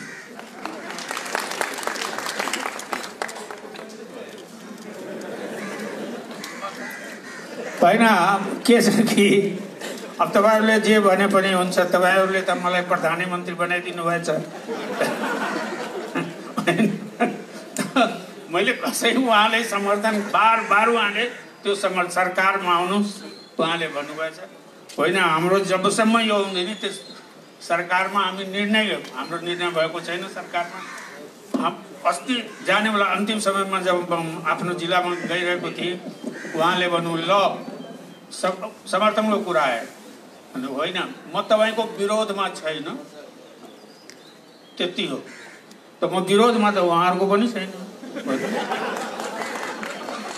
तर काम उहाँको हातमा। हामीहरू यहाँ जति उपस्थित छौँ निर्णय गर्ने अवस्थामा छैनौँ। विचार खालि भोटको दिनमा निर्णय हुन्छ। जनताले तपाईँहरूले पनि निर्णय गर्नुहुन्छ त्यसै दिनमा। अरू दिनमा तपाईँहरूको राम्रो विचार छ त्यो हामी मनन गर्छौँ। राजनीतिक दल या सरकारमा जो हुन्छ त्यो एक्सेप्ट गर्छ, कुन हदसम्म ग्राह्य हुन्छ त्यो हदसम्म। त्यसै कारण कतिपय कुरा जो म उहाँलाई समर्थन अहिलेसम्म म गरेको छैन।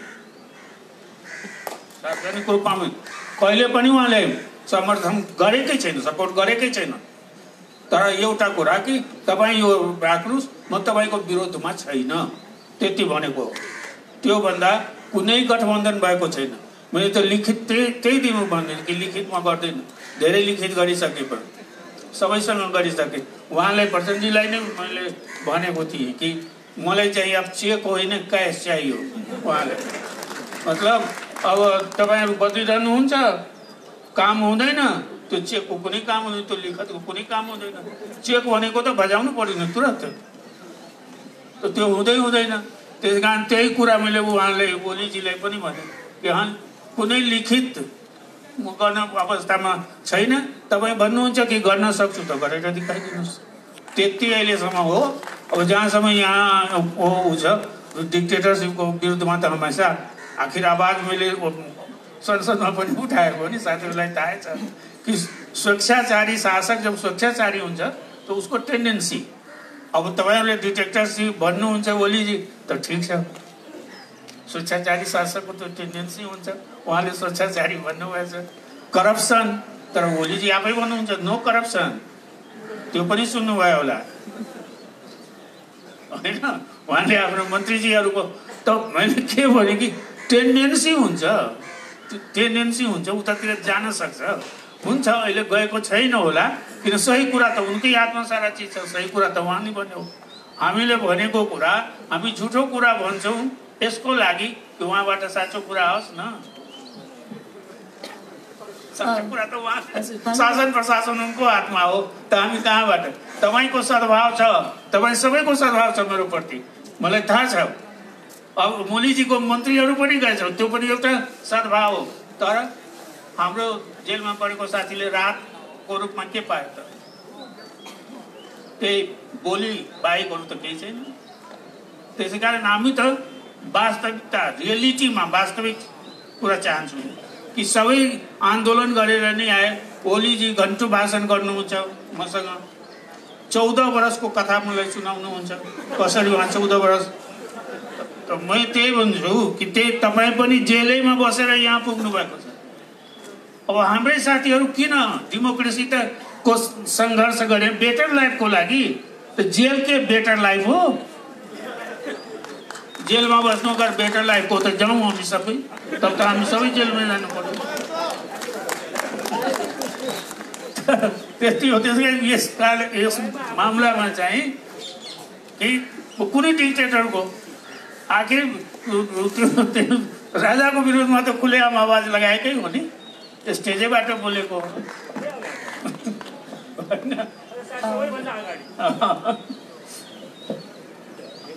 यो हाम्रो जुन आजको डबलीको प्रश्नोत्तरको अन्तिम प्रश्नको लागि चाहिँ म हाम्रो मानव अधिकार कर्मी र नागरिक आन्दोलनकारी बृहत नागरिक आन्दोलनका आन्दोलनकारी मोहन अन्सारीजीलाई अन्तिम प्रश्न सोधिदिन अनुरोध गर्दछु।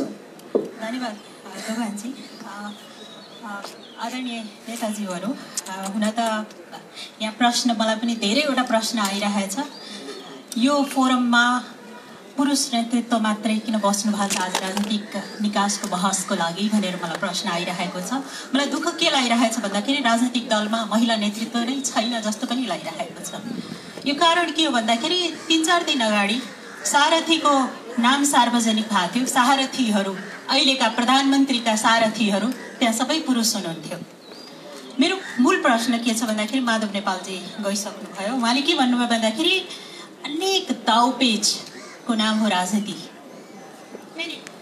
मीनन्दीजीले पनि के भन्नुभयो भन्दाखेरि नेपाली काङ्ग्रेसले चिन्ता दूर गर्छ, कसको भन्दाखेरि नागरिकको। त्यसपछि मेरो प्रश्न यहाँहरू सबैजनालाई, आदरणीय महन्तजीले पनि के भन्नुभयो भन्दाखेरि डेमोक्रेसीमा सबैको स्थान सुनिश्चित हुन्छ र हुनु पनि पर्छ, र जब जब डेमोक्रेसीलाई चुनौती हुन्छ हामी त्यहाँ उभिनेछौँ भन्नुभयो यहाँहरू सबैजनालाई। र प्रचण्डजीले के भन्नुभयो भन्दाखेरि कठोर निर्णय राजनीतिले गर्नेछ र हामीले विगतमा पनि गरेका छौँ। र मलाई यहाँ बसिरहँदाखेरि, यहाँहरू चारैजनालाई सुनिरहँदाखेरि र मोडरेटरलाई पनि सुनिरहँदाखेरि मेरो मनमा चाहिँ एउटा के डर जाग्यो भन्दाखेरि पटक पटक गणतन्त्र, धर्मनिरपेक्षता, सङ्घीयता, समावेशी समानुपातिकको विषयमा हामी नेगोसिएट गर्दैनौँ र हुँदैन भनेर भन्नुभयो। भोलि कतै यसैमा त कठोर निर्णय गर्नुहुन्न, हामी चाहिँ परीक्षामा छौँ। यहाँहरूको के हो यो विषय? अलिकति खुलस्त यहाँहरूले यो विषय हाम्रो नन नेगोसिएबल हुन्छ भनेर आज हामीलाई ढुक्क बनाइदिनुहोस्। धन्यवाद। हार्दिक आभार व्यक्त गर्दछु मोहनाजीको पनि प्रश्नलाई। म अब धेरै लामो कुरा गर्ने बेला छ जस्तो मलाई लाग्दैन, त्यसले एकदमै छोटकरीमा 2-3टा कुरा राख्छु। एउटा, मैले आग्रह गर्छु महन्तजी, हिजो पनि यहाँ बसेका हामी 3टाले प्रतिनिधित्व गर्ने राजनीतिक पार्टीले केही विषयमा साझा मुद्दामा संविधान संशोधनलाई अगाडि लिएर हिँडेका थियौँ। त्यो आज पनि हामी साझा नै हो। संविधान संशोधन तपाईँले भनेकै ठाउँमा म छैन, मेरो पार्टी छैन, तर जहाँ कमन मिनिमम ठाउँ हामीले हिजो खुट्याएर राखेका थियौँ त्यो ठाउँमा अहिले पनि सँगै हिँडौँ, म आग्रह गर्न चाहन्छु। दोस्रो, मेरा मतदाता पनि 2/3 बढी मधेसी मूलको मानिसहरू हुनुहुन्छ।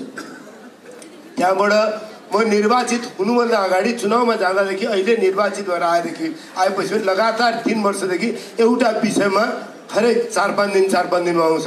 एउटा मानिस, संविधानले उसलाई नागरिकता दिइसक्यो तर हामीले अहिलेसम्म कानुन बनाएर नागरिकता दिएको छैनौँ। फोन गर्छ, चाँडै हुन्छ भन्दा 3 वर्ष बित्यो, बिचमा त अब नहुने भयो, संसदै गयो भन्नुपर्ने अवस्था आयो। मैले अहिले पनि आग्रह गर्दछु, नागरिकताको विधेयक संसदमा अड्किएर बसेको छ, त्यो विधेयकलाई अगाडि लिएर जाउँ। मन्त्रीले प्रस्तुत गर्ने काम बाँकी छ, त्यो हाम्रो साझा मुद्दा हो जस्तो लाग्छ मलाई। त्यसमा केही विमति छ भने त्यसलाई हामीले त्यहीँ टुङ्गो लगाउन सक्छौँ भन्ने मलाई लाग्छ। त्यसले पनि संसदलाई एउटा बलियो के कि सारा नागरिक हामी जसको मत लिएर, जसका प्रति जिम्मेवारी लिएर हिजो बनाएको संविधानलाई जोगाएर लिएर जाने कुरामा हामी सँगै हुन सक्छौँ जस्तो लाग्छ मलाई। तेस्रो कुरा मैले तपाईँहरूको बिचमा के राख्छु होला कि मोहनाजीले भने जस्तो हामीले यो संविधानलाई जोगाउने कुराका लागि संविधानका नन नेगोसिएबल फिचर्सहरू जस्ता सङ्घीय लोकतान्त्रिक गणतन्त्र र समावेशी राजनीति, त्यसलाई कहीँ पनि रिट्र्याक्ट गर्नलाई कसैलाई पनि अवसर नहोस् भनेर ओलीले संविधानका पाङ्ग्रा फुत्काएर संविधानलाई जोखिममा पार्दाखेरि संविधानको पाङ्ग्रा फुत्केर नदिने ठाउँमा पुर्यायो। आज पनि हामी केही कठिनाइ, केही सकस ओलीलाई विदाई गर्नु भएको छ। त्यो सकसहरू सहेर पनि बिस्तारै बाटो, वैधानिक बाटो किन खोजिरहेको छ भन्दाखेरि संविधान जोखिममा नपरोस्। हिजोको धेरै ठुलो सङ्घर्षबाट यो ठाउँसम्म हामी आइपुगेका छौँ। यो ठाउँमा बनेको चिजमा चित्त नबुझ्या होला कतिवटा कुरामा महन्तजीलाई, कतिवटा कुरामा महन्तजी आधी बाटोमा मेरो भेट होला, तर त्यो बाटोसम्म लिएर जाने कुराका लागि मूल आधार पनि भत्केर हामी चाहिँ केही नरहने अवस्था नरहोस्। त्यसैले ओलीसँगको हाम्रो व्यवहारमा तपाईँहरूको गुनासो रहने केही ठाउँ त्यस्तो पनि बनाएको छ। ओलीको प्रवृत्ति छ, ओलीलाई विदाई गर्ने कुरामा तपाईँहरूको आवाजमा साथ छौँ, काङ्ग्रेस साथ छ, तर बाँकी कुराहरूलाई जोखिममा पार्नलाई उनी अगाडि तम्सिने के अरे मेलोमा लाग्न नपाउन् त्यतातर्फ पनि हामी सतर्क छौँ। नागरिक आन्दोलनको आवाजलाई फेरि पनि आज तपाईँहरूका बिचमा बसेर सुनेर मेरो पार्टीसम्म लिएर जाने अवसर पाएको छु, त्यसका लागि हार्दिक आभार, धन्यवाद। जय नेपाल।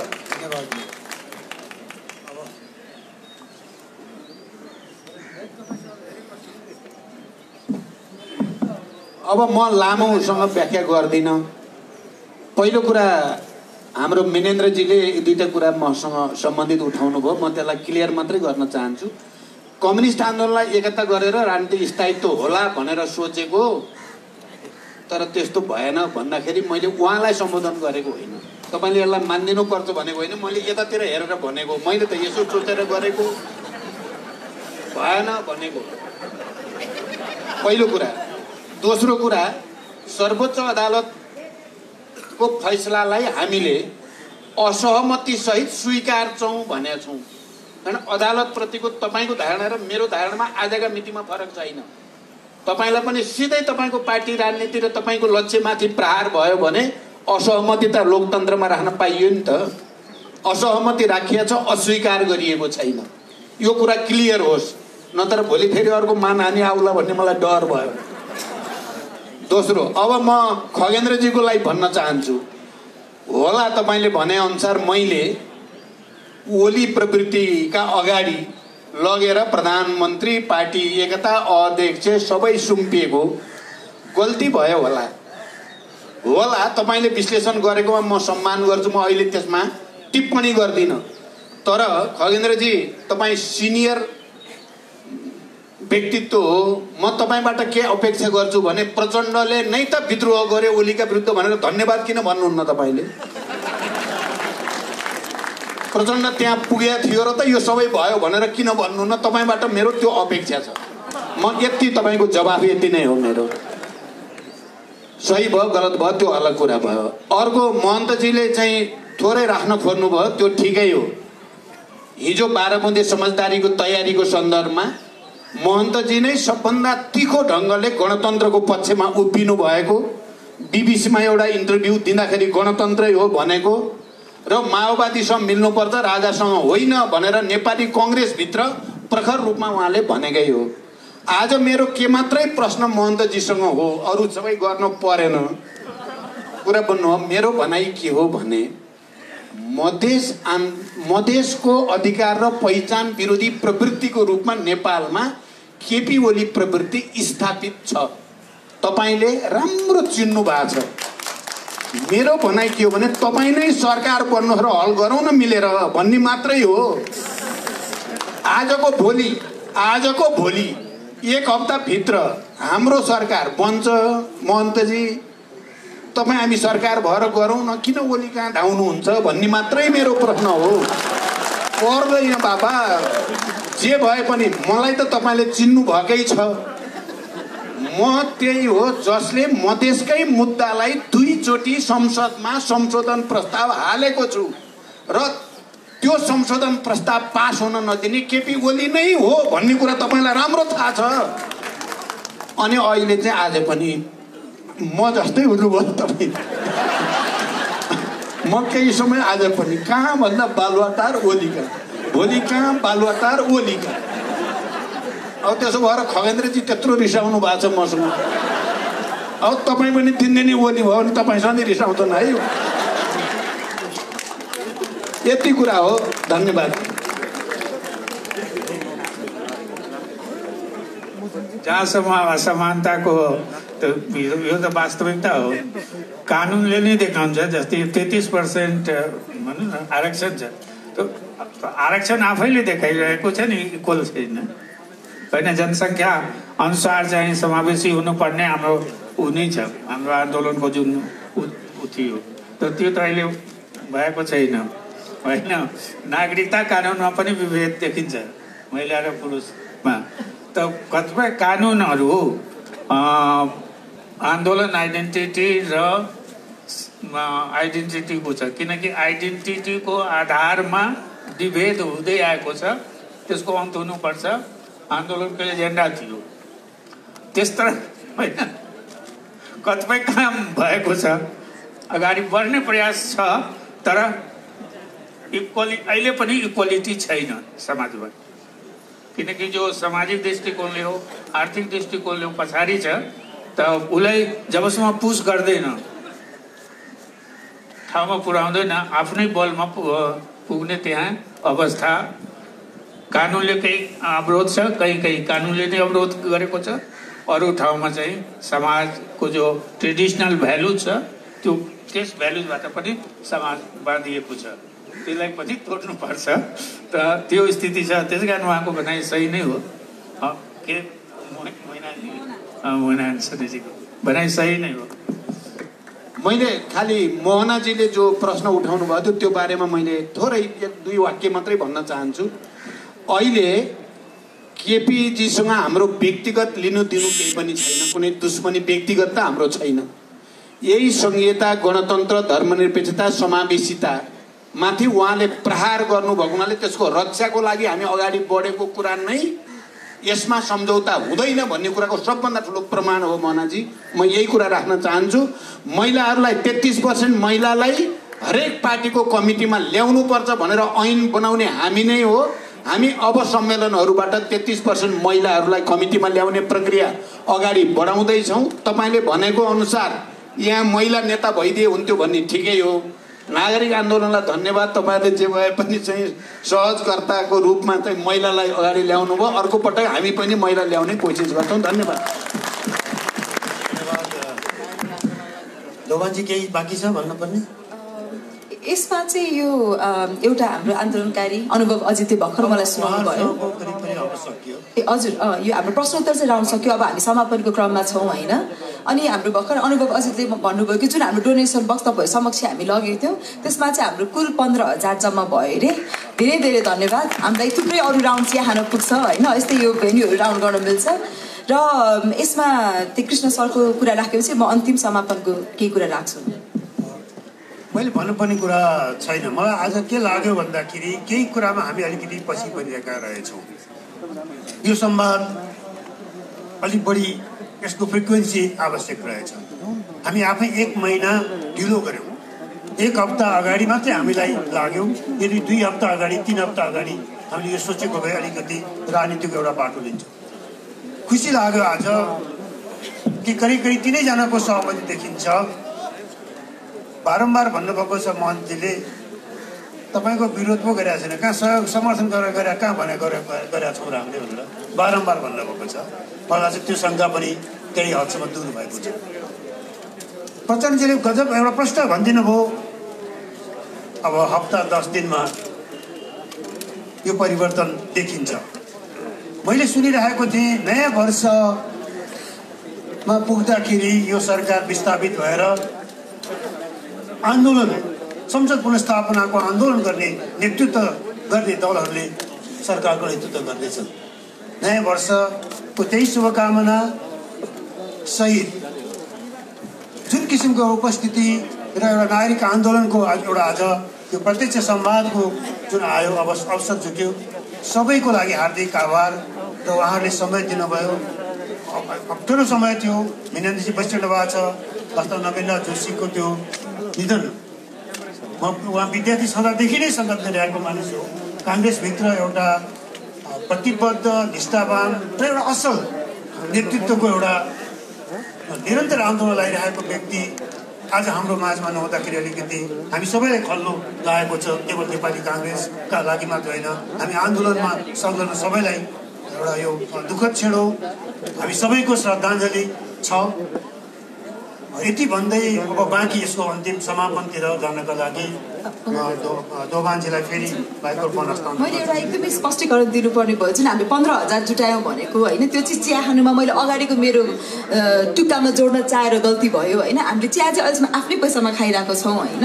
यो उठाएको पैसा चाहिँ हामीले यो माइक यो यस्तो के अरे स्पेसहरू लिनुकोमा रेन्टलमा हामीले गइरहेको छौँ र त्यो स्पष्टीकरण दिन चाहन्छु। किनभने अफकोर्स अब यहाँ हामीलाई थुप्रै प्रश्नहरू आउँछ र यसमा चाहिँ म उहाँहरूलाई जुन हाम्रो एकदमै व्यस्तताका बावजुद यहाँ आउनुभयो एकदमै धन्यवाद दिन चाहन्छु र मलाई लागेका 3टा म बुदाहरू म राख्छु। एउटा चाहिँ अब हाम्रो प्रचण्डजीले पनि भन्नु, माधव कुमारजीले पनि भन्नुभयो राजनीतिको बाटो घुमाउरो हुन्छ भनेर होइन। त्यो त हामीलाई थाहा छ घुमाउरो हुन्छ होइन, तर तपाईँहरू जसलाई हामीले नेता मान्छौँ तपाईँहरूको दृष्टि चाहिँ सिधा हुनु पर्यो होइन। अहिले चाहिँ हाम्रो त्यो दृष्टि पनि घुमाउरो अथवा हराएको जस्तो हामीलाई लागिरहेको छ होइन। त्यही भएर तपाईँले त्यसरी हामीलाई घुमाउरो भनेर हामीले घुमाउनु चाहिँ पाइएन है, त्यति हामीले बुझेको छौँ। त्यो घुमाउरो बाटोमा तपाईँहरूले सिधा समाधान पहिलाउन सक्नुहुन्छ भनेर तपाईँले हाम्रो मत र विश्वास दिएका हौँ। र दोस्रो कुरा चाहिँ के छ भन्दाखेरि यो मैले अघि पीडित मनोवृत्ति भने होइन, त्यो एकदमै महसुस भयो। त्यसमा अब हाम्रो खगेन्द्र दाइले पनि भन्नुभयो हामी एकदमै हाम्रो सहानुभूति छ होइन। हाम्रो नेपाल देश नै पीडामा अर्को एउटा देश हो। हाम्रो भू राजनीतिक स्थिति, हाम्रो जोग्राफिकल स्थिति र हाम्रो जुन एउटा सामन्तवादको लामो इतिहास छ होइन, त्यो हिसाबले। तर तपाईँलाई हामी के भन्न चाहन्छौँ भन्दाखेरि यस्तो बावजुद पनि हामी नेपालीहरूले खाइ नखाइ सकि नसकी होइन तपाईँहरूलाई हामीले घरि सडकमा उत्रेर होस् विदेशमा काम गरेर होस् हामीले सघाएको छौँ होइन। धेरै मागेको छैनौँ हामीले होइन। अहिले हामीले यो आफ्नो लागि आफै यसरी गरिरहेको छौँ। तपाईँहरूसँग हामीले मात्र एउटै गल्ती गर्न पनि तपाईँलाई छुट छ, तर त्यो घरिघरि चाहिँ नगरिदिनु भनेको एउटा मिनिमम माग पनि तपाईँहरूले गर्नु भएको छैन। त्यो चाहिँ एकदमै चिन्ताको विषय हो, के गर्ने होला त्यसलाई। र मेरो आजको अन्तिम मेरो धारणा चाहिँ के छ भन्दाखेरि जुन अघि प्रचण्डले भन्नुभयो यो हिजोदेखि हामी काठमाडौँमा तुवालेको छ र अहिले जुन एउटा राजनैतिक यो डर त्रास अन्यको जुन तुवालो छ, मलाई आज के महसुस भयो त्यो तुवालोको चाहिँ एउटा ठुलो कुरा चाहिँ जुन तपाईँहरू दलहरू र हामी जुन जनता आम मानिसमा त्यो तुवालो रहेछ कि तपाईँले हामीलाई देख्नै भएको छैन। यो किन हो के भयो है, त्यो तुवालोलाई चाहिँ हामीले छोड्नुपर्छ। हामीलाई यो राजनीतिक यो समस्याको राजनीतिक समाधानै चाहिन्छ, तपाईँहरूले नै यो समाधान खोल्ने हो। त्यही भएर तपाईँहरूले हामीलाई हेर्नु पर्यो, त्यो तुवालो छेड्नु पर्यो, त्यो घुमाउरो बाटोमा सिधा तपाईँको दृष्टि भएर तपाईँहरूले हामीलाई देख्नु पर्यो। र यो तुवालोलाई हटाउने क्रममा चाहिँ हाम्रो बृहत नागरिक आन्दोलनको तर्फबाट के भन्छु भन्दाखेरि यो तुवालो हटाउने एउटा आँधीबेरी चाहिन्छ र त्यो आँधीबेरी नै हाम्रो बृहत नागरिक आन्दोलन हो र त्यसमा तपाईँहरूको साथ र यहाँ उपस्थित भएको सम्पूर्णहरूको साथ चाहिन्छ। यसरी हामी सँगै मिलेर अगाडि बढौँ। र जुन आज मैले भने यो निराशा र आशाको दोसाधको कुरा छ होइन, आशा गर्नुपर्ने हाम्रो बाध्यता पनि हो, हाम्रो एकमात्र एउटा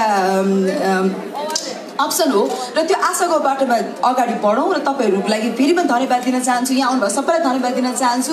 र विशेष त